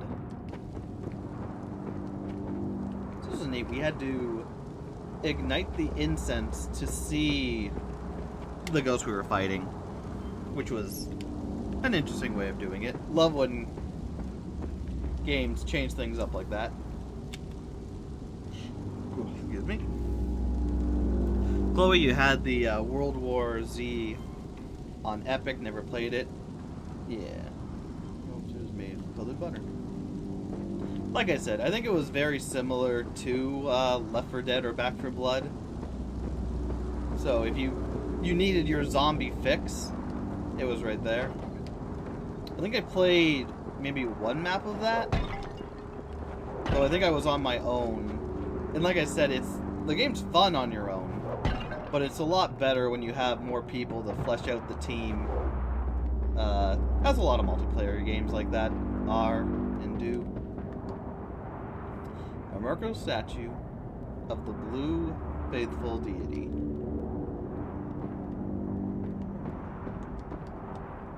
Buddhist religious texts, small statues, other items needed for rituals.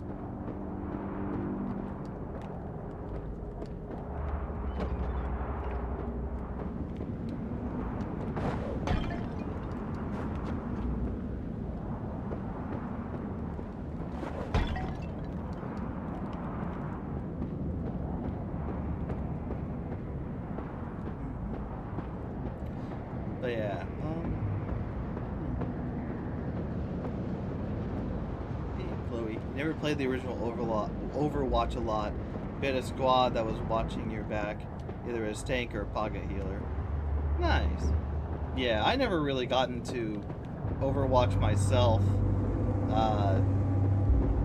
I often tend to stay away from more competitive team versus team games like that, because I feel like, and a lot of shooters like that in general, because a lot of people have more time in those games than I do, and I get obliterated. So I tend to stay away, but still, I guess they still interest me. Yeah, probably won't play without actually having people to know.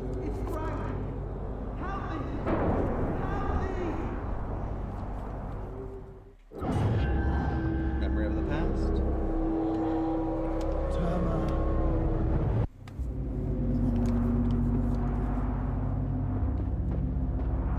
So yeah.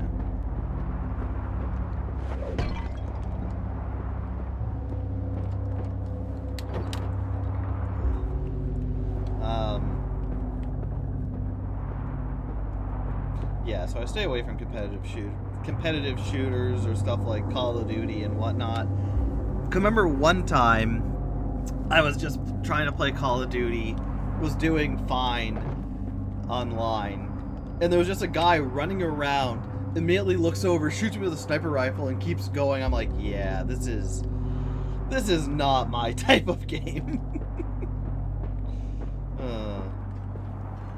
Oh, you only play with certain people who know I was not going to compete, and they know you are death and that stuff. Really, a fucking ritual symbol?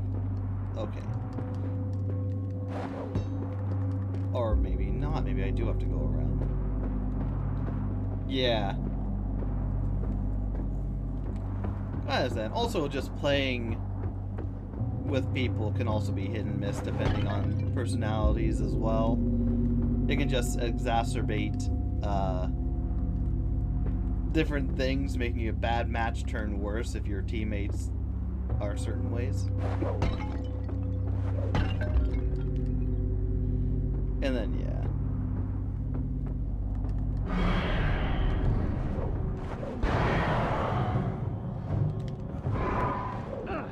And also letting them know your death as well, if you feel comfortable telling people that. It's not a lot of people's business. I get, so they know if something's going on, that it's like, oh, it's, yeah.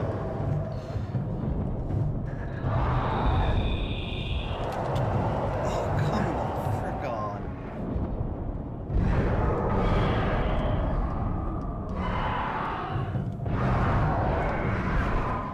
really to know that if you struggle a bit more, there's a reason for it.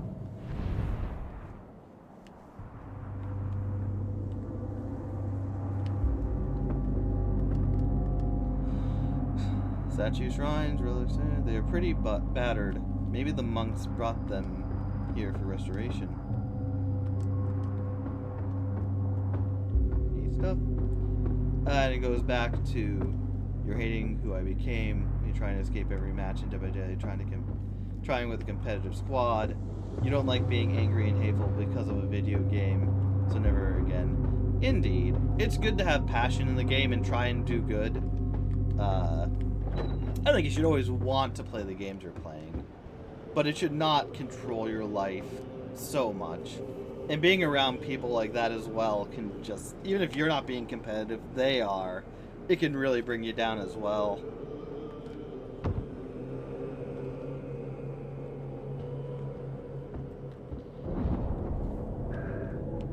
And it especially sucks if it's a friend, if it's a friend of yours who's being way too competitive, because it's like it's hard to tell them to just calm down and whatnot.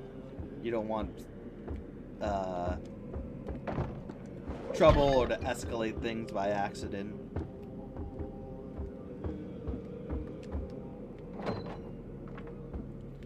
And yeah, like I said, I think you need to find a good balance between enjoying the game and wanting to do well and not needing to do well. Eric? Where are you? Help me! Over here!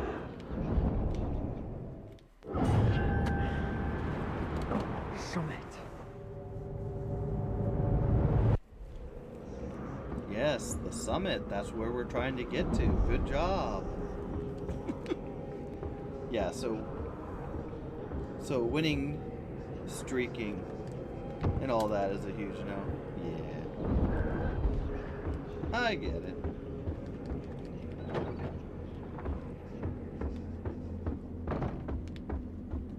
Like I said, everything, I probably said it before, everything in mediocrity.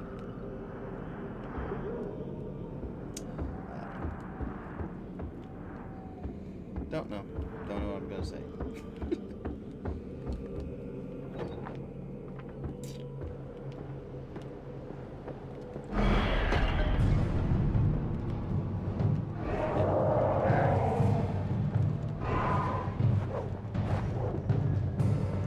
But let's go into the one conversation I did have a while ago with our one friend.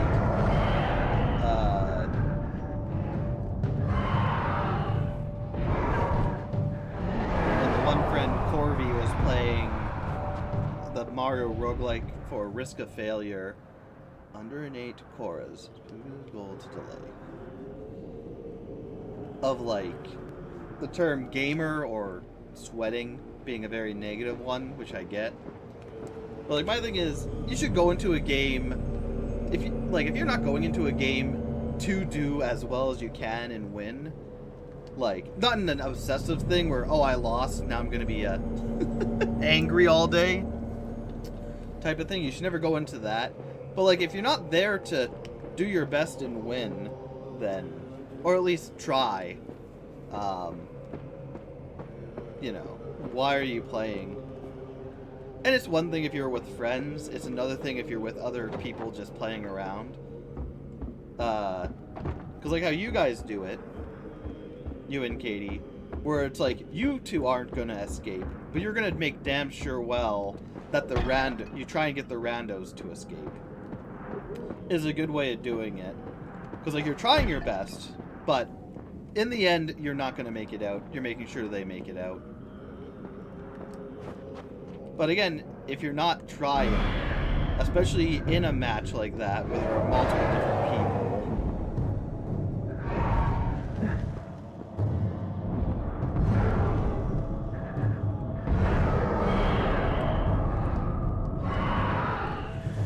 then yeah, other words and such.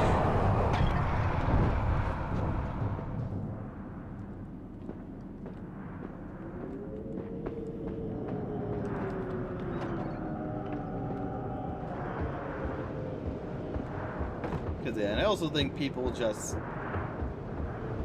call it sweating and whatnot when they're doing poorly and they have to make themselves feel better. We had a person like that who will not be named. We were playing, I was with my friends and there was a viewer of the channel. We were doing the Sonic Crossroads. And like, I'm playing as I play, trying my best. They weren't doing so well. And they were just like, oh, I understand now. You guys are sweating. That's why you're winning so much. You're sweating. And it's like, no, we're just playing the game. We're good at the game, mind you. But we're not like edge of our seat, like, oh, I gotta do this, watching everything. Nah. It's like, okay, calm down there. You're losing. It's fine. Might not be your game. A monk explains the different kinds of ghosts.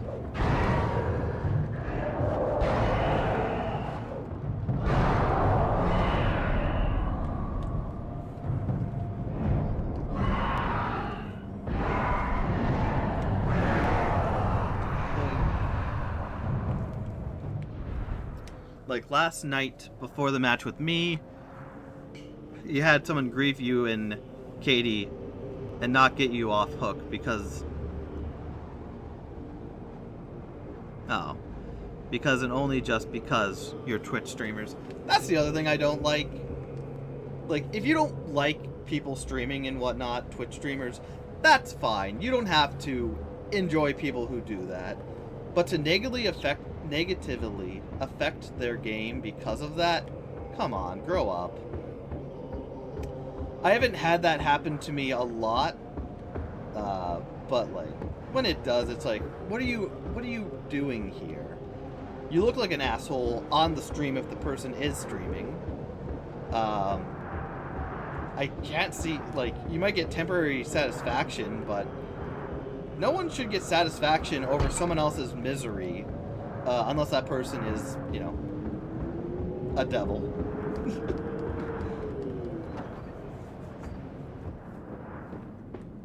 Okay, where else can we go?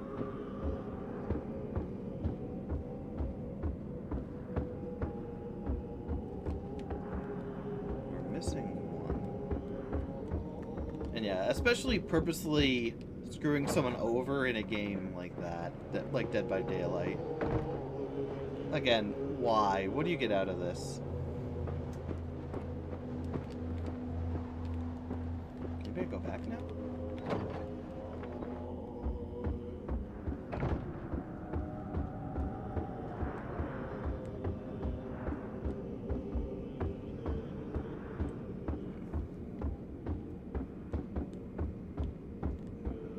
Oh yeah, there's a door here. Maybe we got a key. Yep. I am smartish.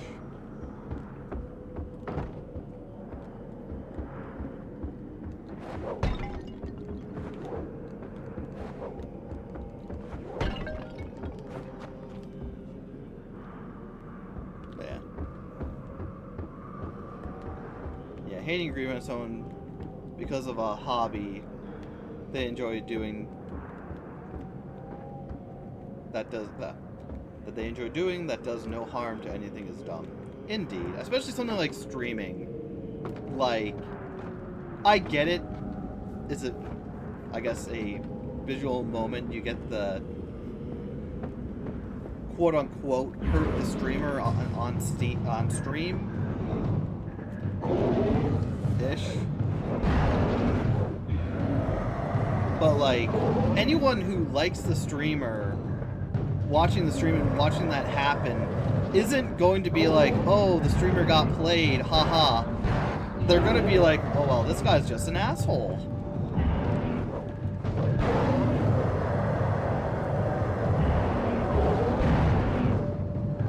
Like, and anyone who is a detractor who would look at that and get enjoyment out of the streamer they were watching, get like griefed and not be able to do anything about it. That's not someone you want. Most of the time, that's not someone you want anyways. So also their opinion doesn't matter. In my opinion.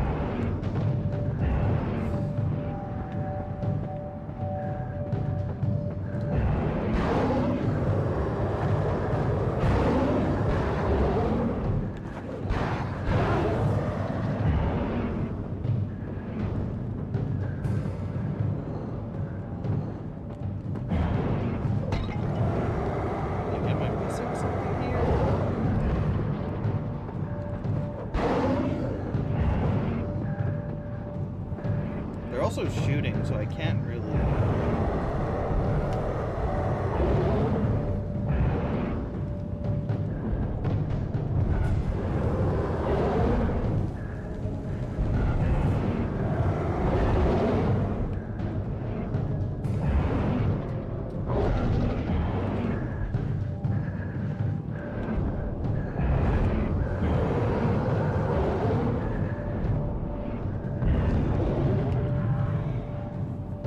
No. Forward. Shit.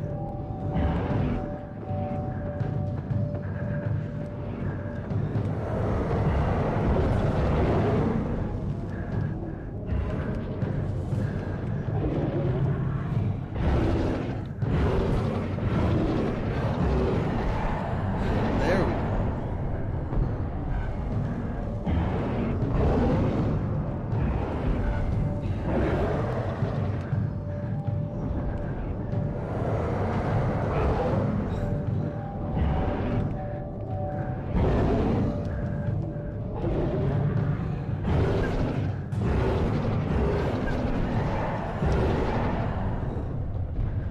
One left, right? Okay, there were two. Nope, it's behind me.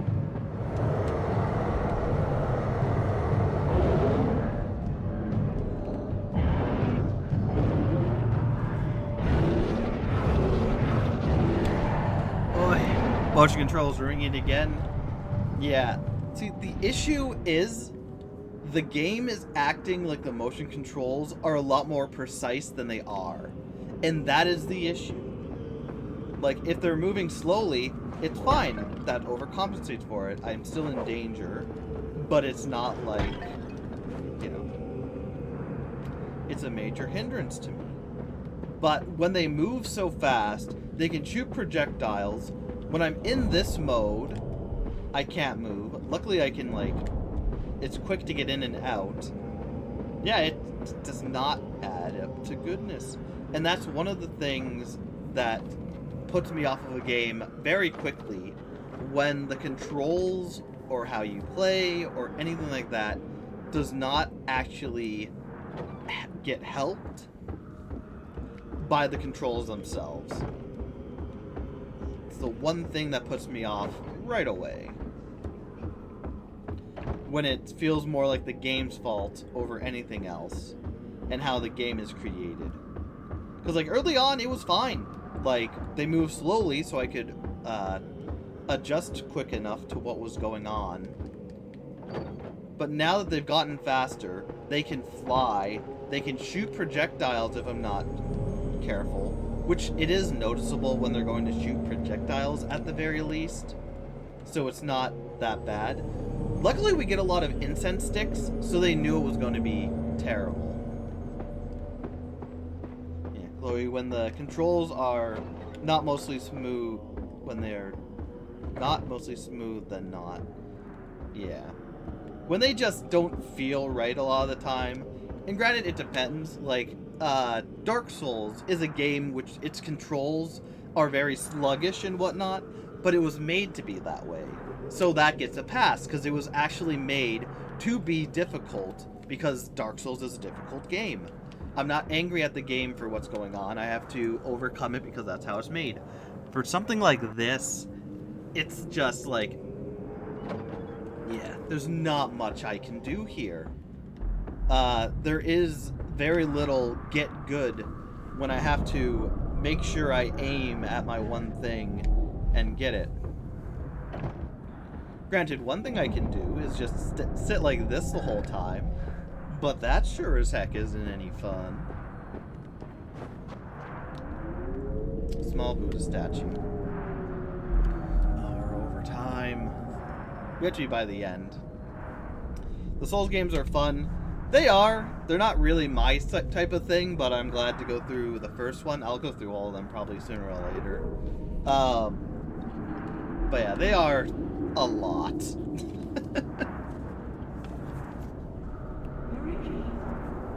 God save you! Sola! Big brother!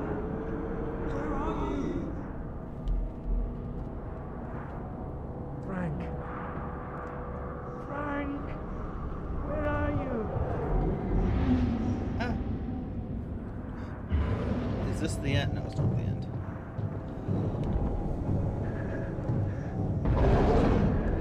Your favorite Souls-like game isn't even made by FromSoft. It's Wu Chang. Yeah, there are quite a lot of. Where are you?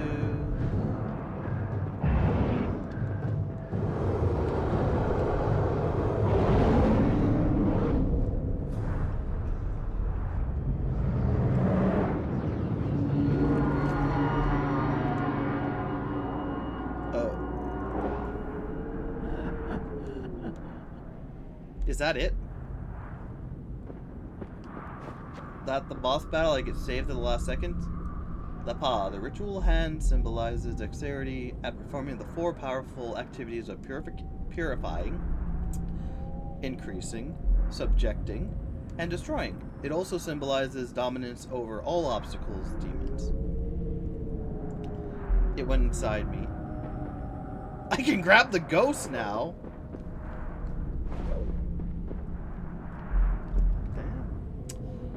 Yeah. I'm kind of confused on that, because either the ghost is inside me, which is awkward. I did not consent to that. Or the old man there rang the bell right before it hit me and dispersed, or not the bell, the gong thing, and dispersed the ghost right before I got there. Or before it got to me.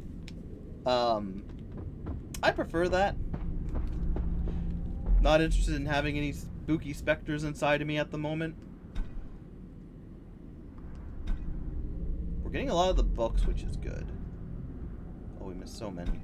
Prayer to Amate. Oh, Amate, O Buddhist of the infinite light, our valley once a peaceful place to live, filled with life and song, and now the dark, dangerous... That is now a dark, dangerous place.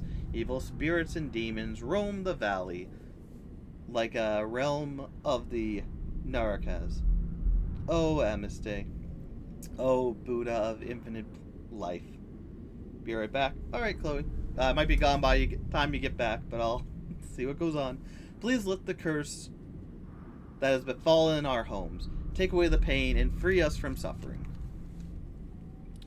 108 Korras go through. I should use this. I came to Nadi K Bung Monastery to begin my lifetime ambition of completing the 108 Korras that are guaranteed to bring Nirvana at the end of my death. Each circling of the holy mountain will bring me closer to the realization of emptiness. And now I am stuck in the monastery. Something terrible happened that makes it impossible to go outside the walls. I hope the llamas can protect me and lift the curse. Shrine. Protecting the main shrine. It is my responsibility to protect the main shrine, the altar, and the chanting hall of evil.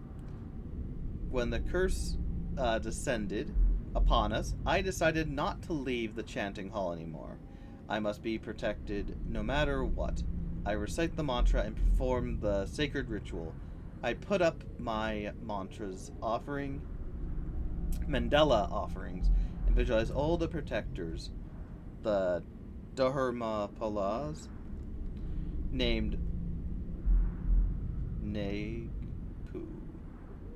Shinpu, Shinji Shed, Tamdrelli, Kaburla, Paldin, Lamo, Chugpa, and Bagtus. Again, I apologize for butchering all of that. We're almost gotten a lot of the stuff, which I'm glad for. I've been studying the spirits, ghosts, and demons in the invisible realm. Some are earthbound, heavy ghosts who think they still live in the realm of human beings. They have unquenched hunger and hate all living beings for still being alive. Others are air ghosts who hover in air sailing on the winds like smoke. They are thin and light and travel fast. They also are full of hatred and want to destroy all life around them. Yeah, we are a good way done most of these things. So there can't be maybe 4 more chapters, I suppose? I'm not going to look it up. Door won't open for me.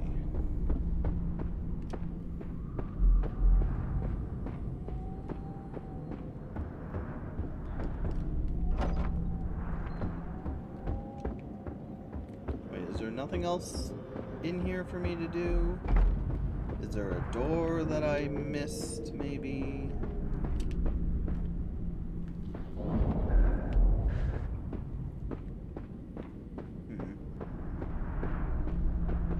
But yeah, like, I'm interested in this game. I wish I knew more about the culture and belief behind this game. Oh, there's a door over here, that's right. Because, unfortunately, they're saying a lot of, like, names. Hey, welcome back, Louie. They're saying a lot of names of god and goddesses and whatnot. And it's like, I have no idea.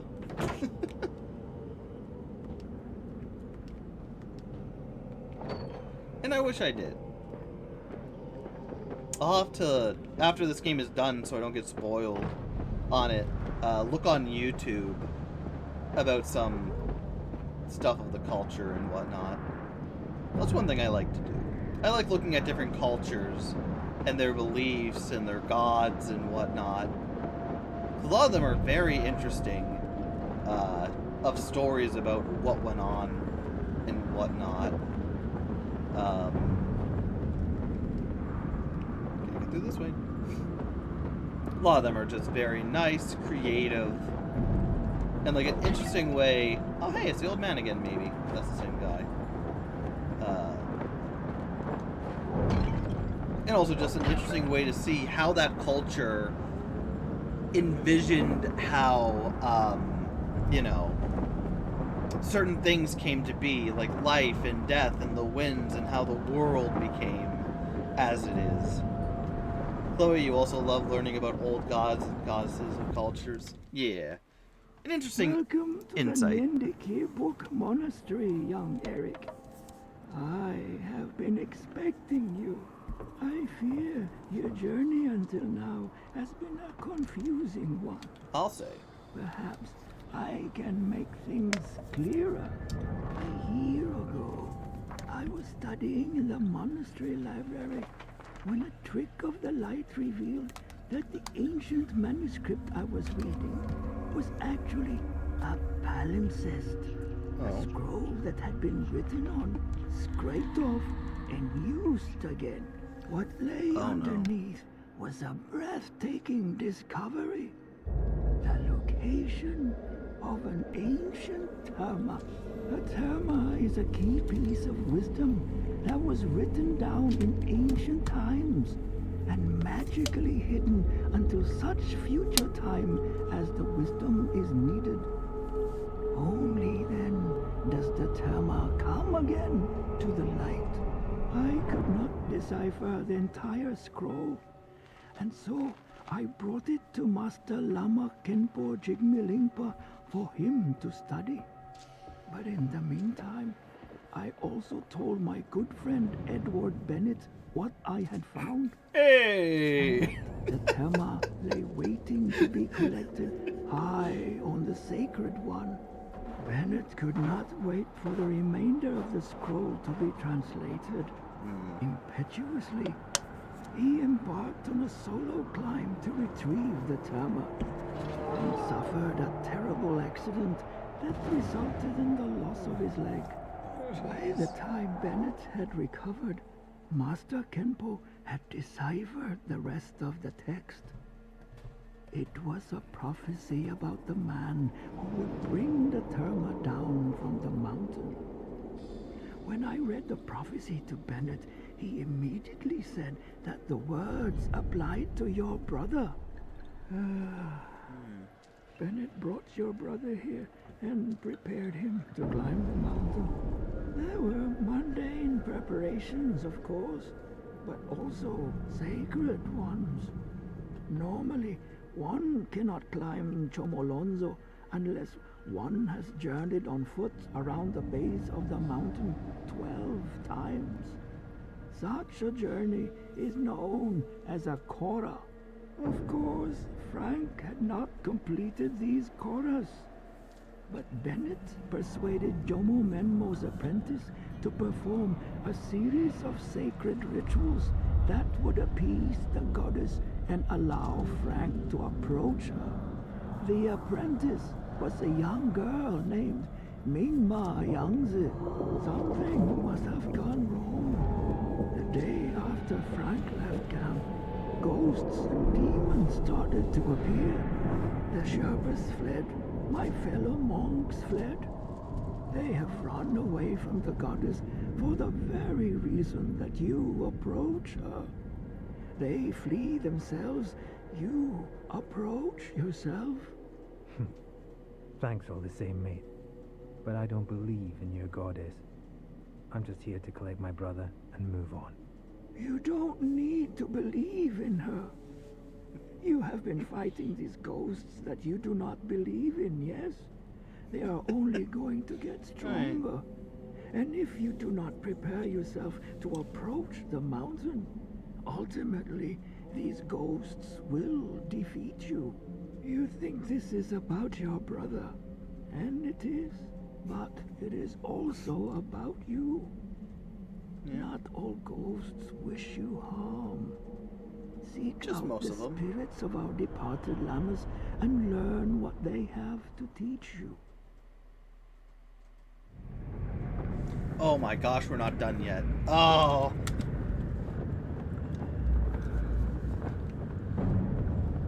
That was a lot of information.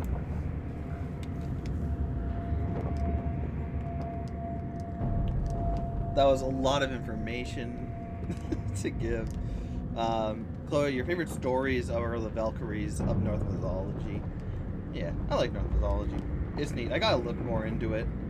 I think the most, or the one culture I'm really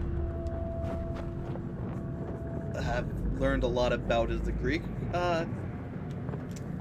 mythology. But like, it's such a, Greek is such a prominent thing in like culture and media and whatnot, a lot more than a lot of other cultures, sadly.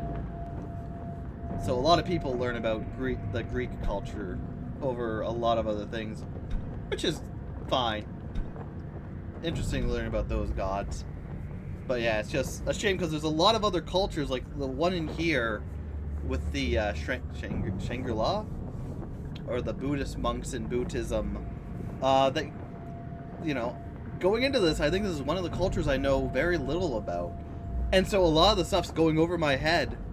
But I'm sure if I knew about, like, the goddesses' names, what they did and everything, I'd be able to go like, oh, that's the bird thing from this part of the lore. Or the goddess, this is what her whole deal is. And I'd probably get a lot more enjoyment out of the game. But it's still interesting, even being an outsider to the culture. Beating the god. Now that I'm the last one alive, all the others ran away or were pulled into the bardo to become ghosts. I heard the shrine keepers recite the mantras during the night, but at dawn there was a terrible scream, and the mantras stopped, replaced instead by a strange whisper. By strange whispers. I must stay focused and clear my mind. I recite the mantras and beat the god. Its sound purifies. Its sound purifies the air and keeps the evil spirits at bay. Like, it's very neat. And again, it's one of those things where, because I'm not fully rooted in this mythology or the beliefs of these people and whatnot. Oh, is there just nothing up here? Waste my time? Great. Waste of time. Yeah, because I don't know a lot about these Himalayan stories. Like a lot of stuff's going over my head and whatnot. Nature books about the high mountain religion. Like, I get it. Like, obviously, through my own understanding of other things, I can kind of piece things together. The White Tara. Although the picture is old, it's hard to make out any details. Because, like, yeah, the goddess is in control of the mountain, and people need to do certain rituals to please her, which is a very standard,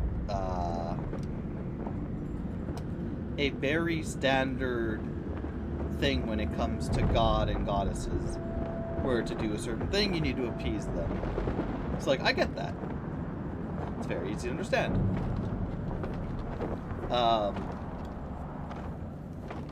But again, it's one of those things where I don't know what the goddess of the mountain is the goddess of, or if it's just the mountain. If it's the goddess of death in this culture, or if it's something more. And while it doesn't diminish my enjoyment of the game, the motion controls do that. Like I said, if I knew a lot more about the culture, I would probably be a lot more intrigued about this. The Bardo. Bardo is an intermediate state between death and rebirth. Those who recognize the clear light may attune immediate enlightenment. Others will express powerful visions. If a monk or lama sits next to the deceased and reads aloud from the Bardo Dodal, the Tibetan Book of the Dead, the consciousness may recognize these forms that they really are, projections and reflections of inner realities, dream-like nothing to be afraid of.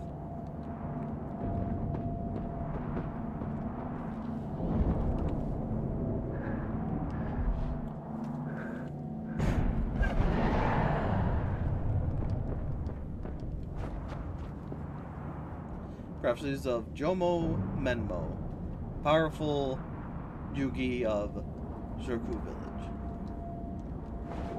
Nope.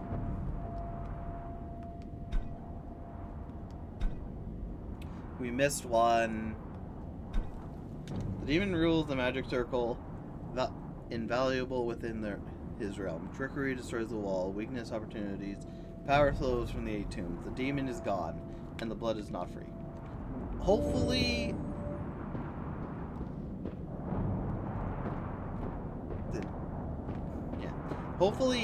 when we beat the game, there's a chapter select, so you can go back to areas to collect stuff you've missed. If not, this is going to be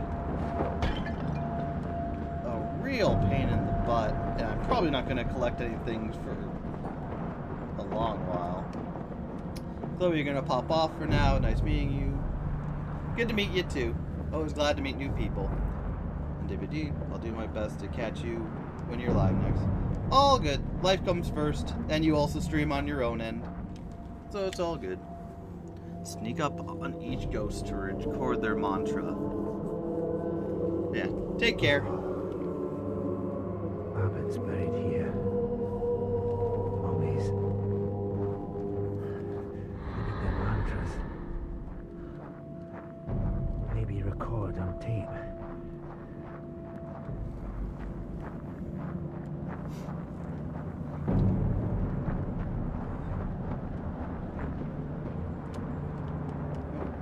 Okay, can't go that way. Yeah, we gotta... Hopefully this ends soon, because I need to eat and get ready for work.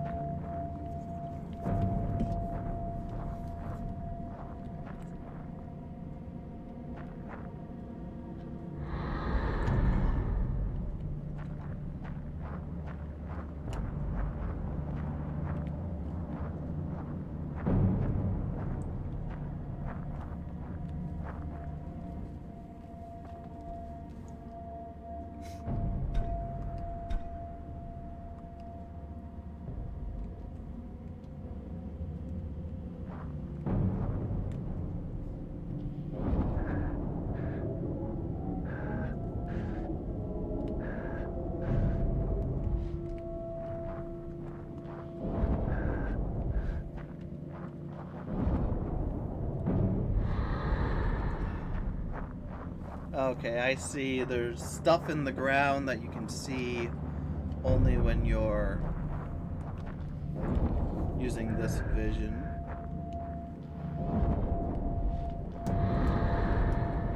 Maybe. 'Cause I don't know how I'm gonna use the tape.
Don't tell me I'll have to. Oh, I have to go past both things carefully. Loving this, loving this. Love a stealth mechanic in a game where you can't see what you have to stealth on by easily.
Alright, not as bad.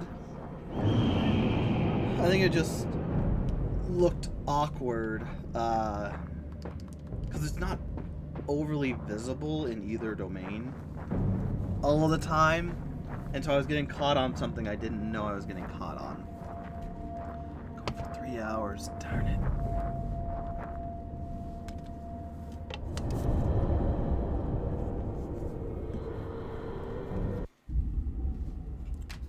Prepare yourself to face the terrible spirit that awaits inside the sanctum. Oh, I think you should know. I'm prepared, I Not think. exactly a praying man. Prayer is not necessary. Sit, become calm, enter within yourself. You will know when you are ready.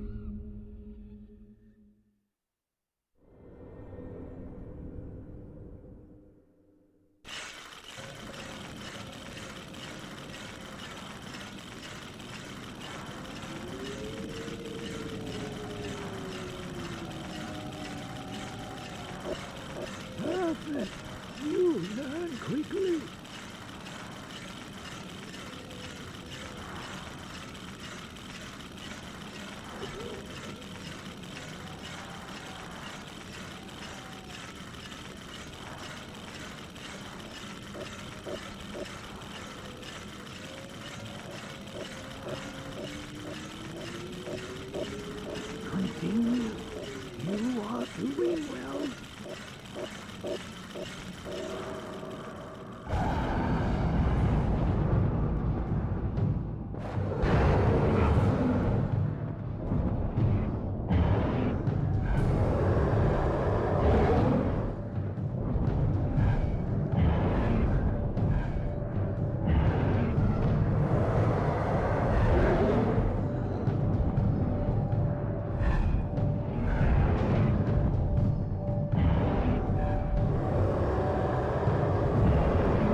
I was muted. I have no idea what I'm supposed to do here.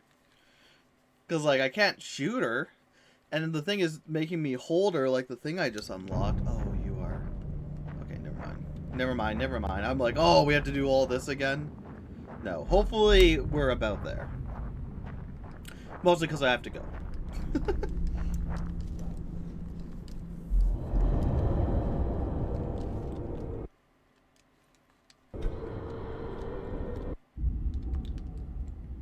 Prepare.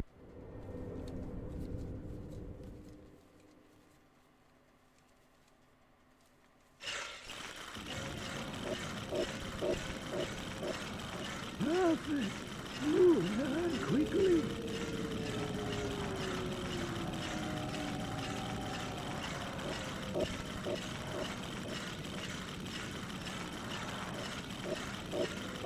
Continue. You are doing well. You fight against yourself. You can do better.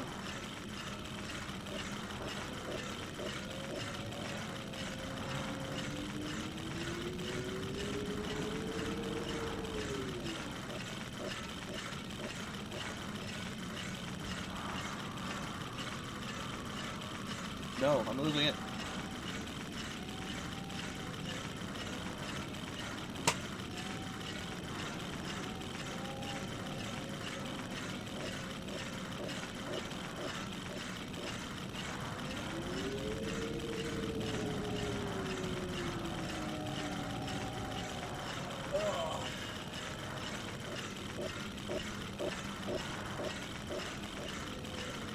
Gotta love motion control.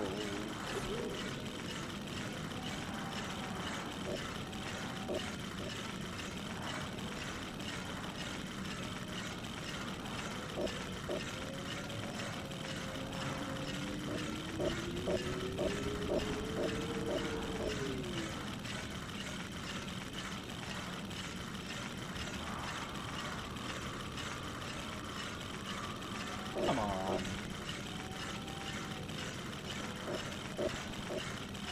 I was almost there like 3 times.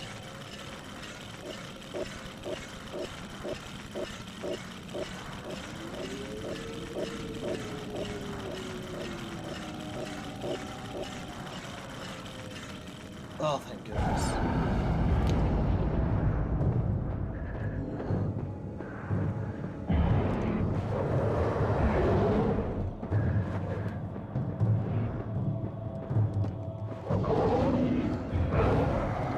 Not able to just attack her normally.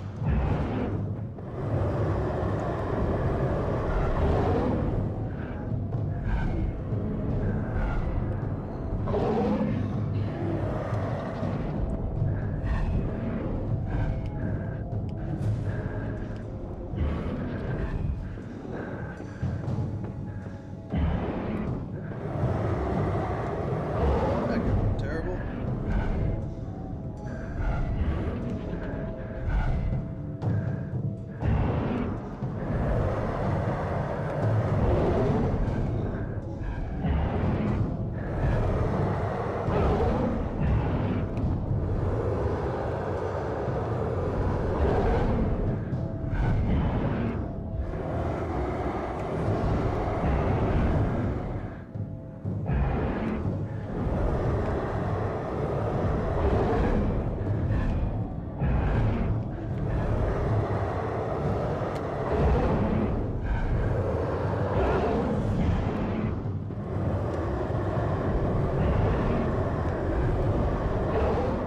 Like, what am I... Is the thing coming up and I need to press A as soon as I hit her with the one thing? Is that what's going on?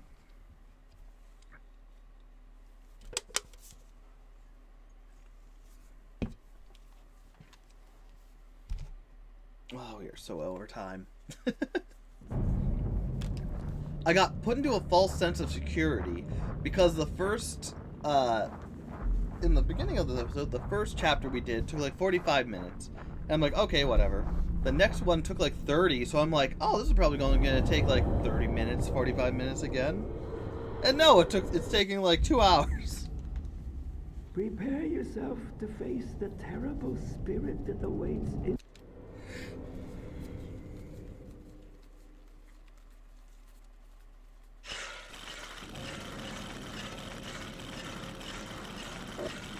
Perfect. You learn quickly.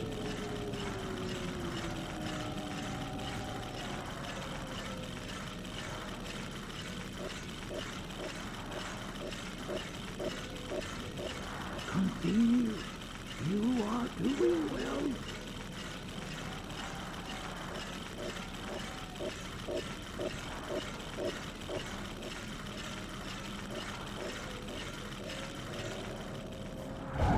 I hate it.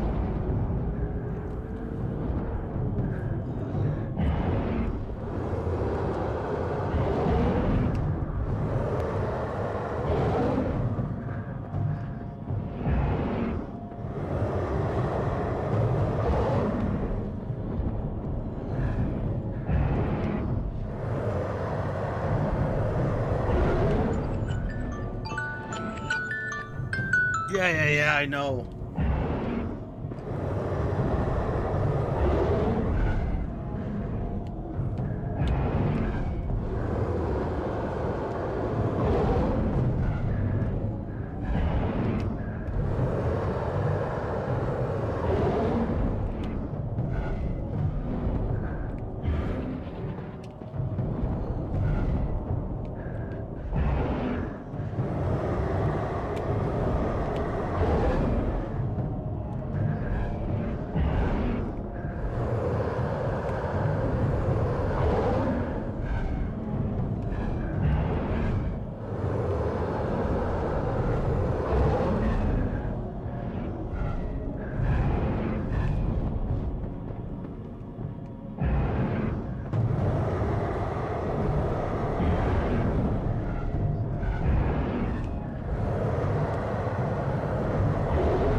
Like, I have no idea if I'm even doing anything to them.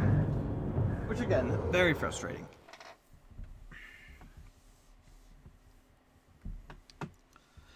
Oh, we'll try it one more time. We'll try it one more time. If I fail again, then I will probably, look it up, because I think I'm doing it right. I just don't know. Maybe I'm doing... Like, I just want to confirm either I'm doing it right, or I am off base by a lot. Because, like, maybe I need to hit them with the thing and then go up and physically hit them? That might be it? Prepare yourself to face.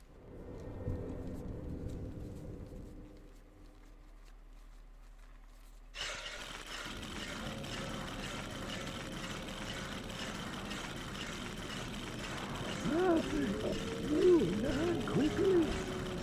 Continue. You are doing well.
Come on, you got caught.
The thing did come up quickly.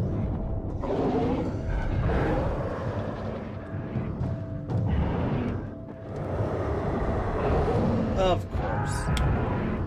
Ugh.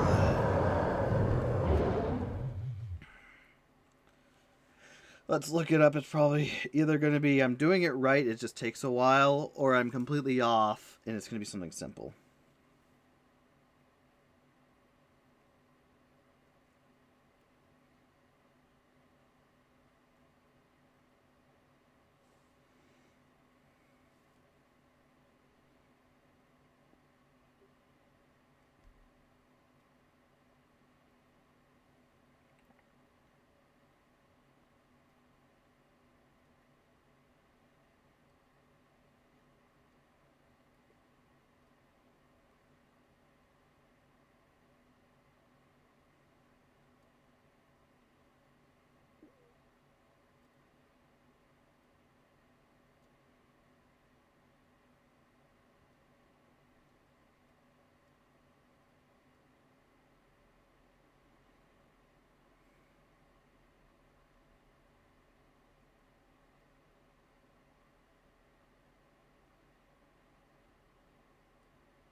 Oh, come on, really? So I can grab it and pull it towards me like a lasso. Okay, that's what I'm fucking missing. One last time. We don't get this, it's over, 'cause I'm really over time. I still gotta eat. The things I do for people.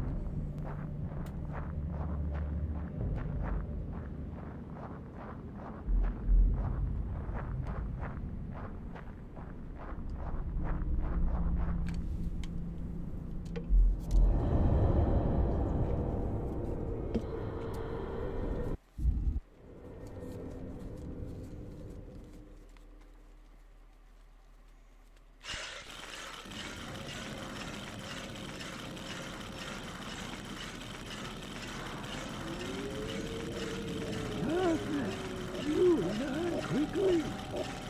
Continue. You are doing well.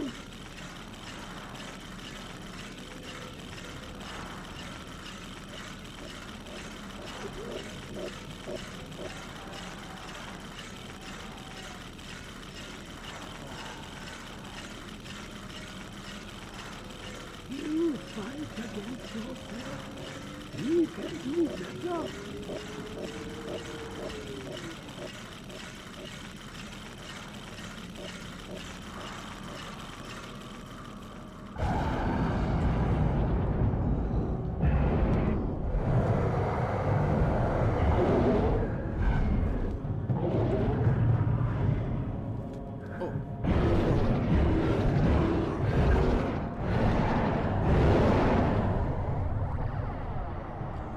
Is that it? Oh my fucking god. I knew it. You I are knew it. ready to move on.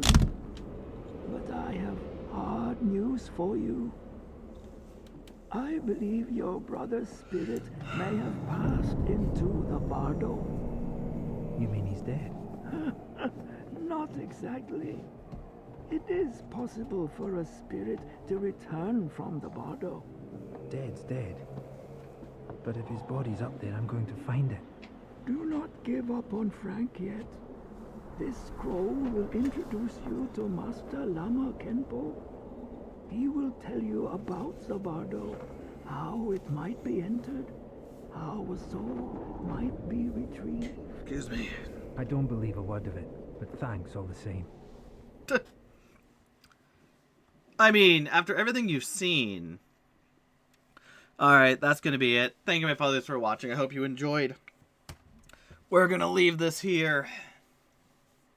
Of course. There's probably going to be a cutscene, so we'll watch that. Because if you rejoined, you don't get the cutscene. Climber's log. 18,700 feet. Right below Dige Gonchen. Biggest monastery in the entire province. Library jammed with centuries of wisdom. But I need to find the abbot, Kengpo Jigme Lingpa. He's the one who will help me find Frank.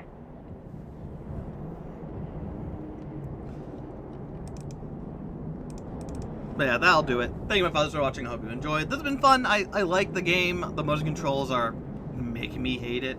But again, that's something the game is doing, not the small thing the game is doing. But I'll be back to continue this. Thank you, and I'll see you all next time. Sorry for the rushed outro. I need to eat and go to work. Take care.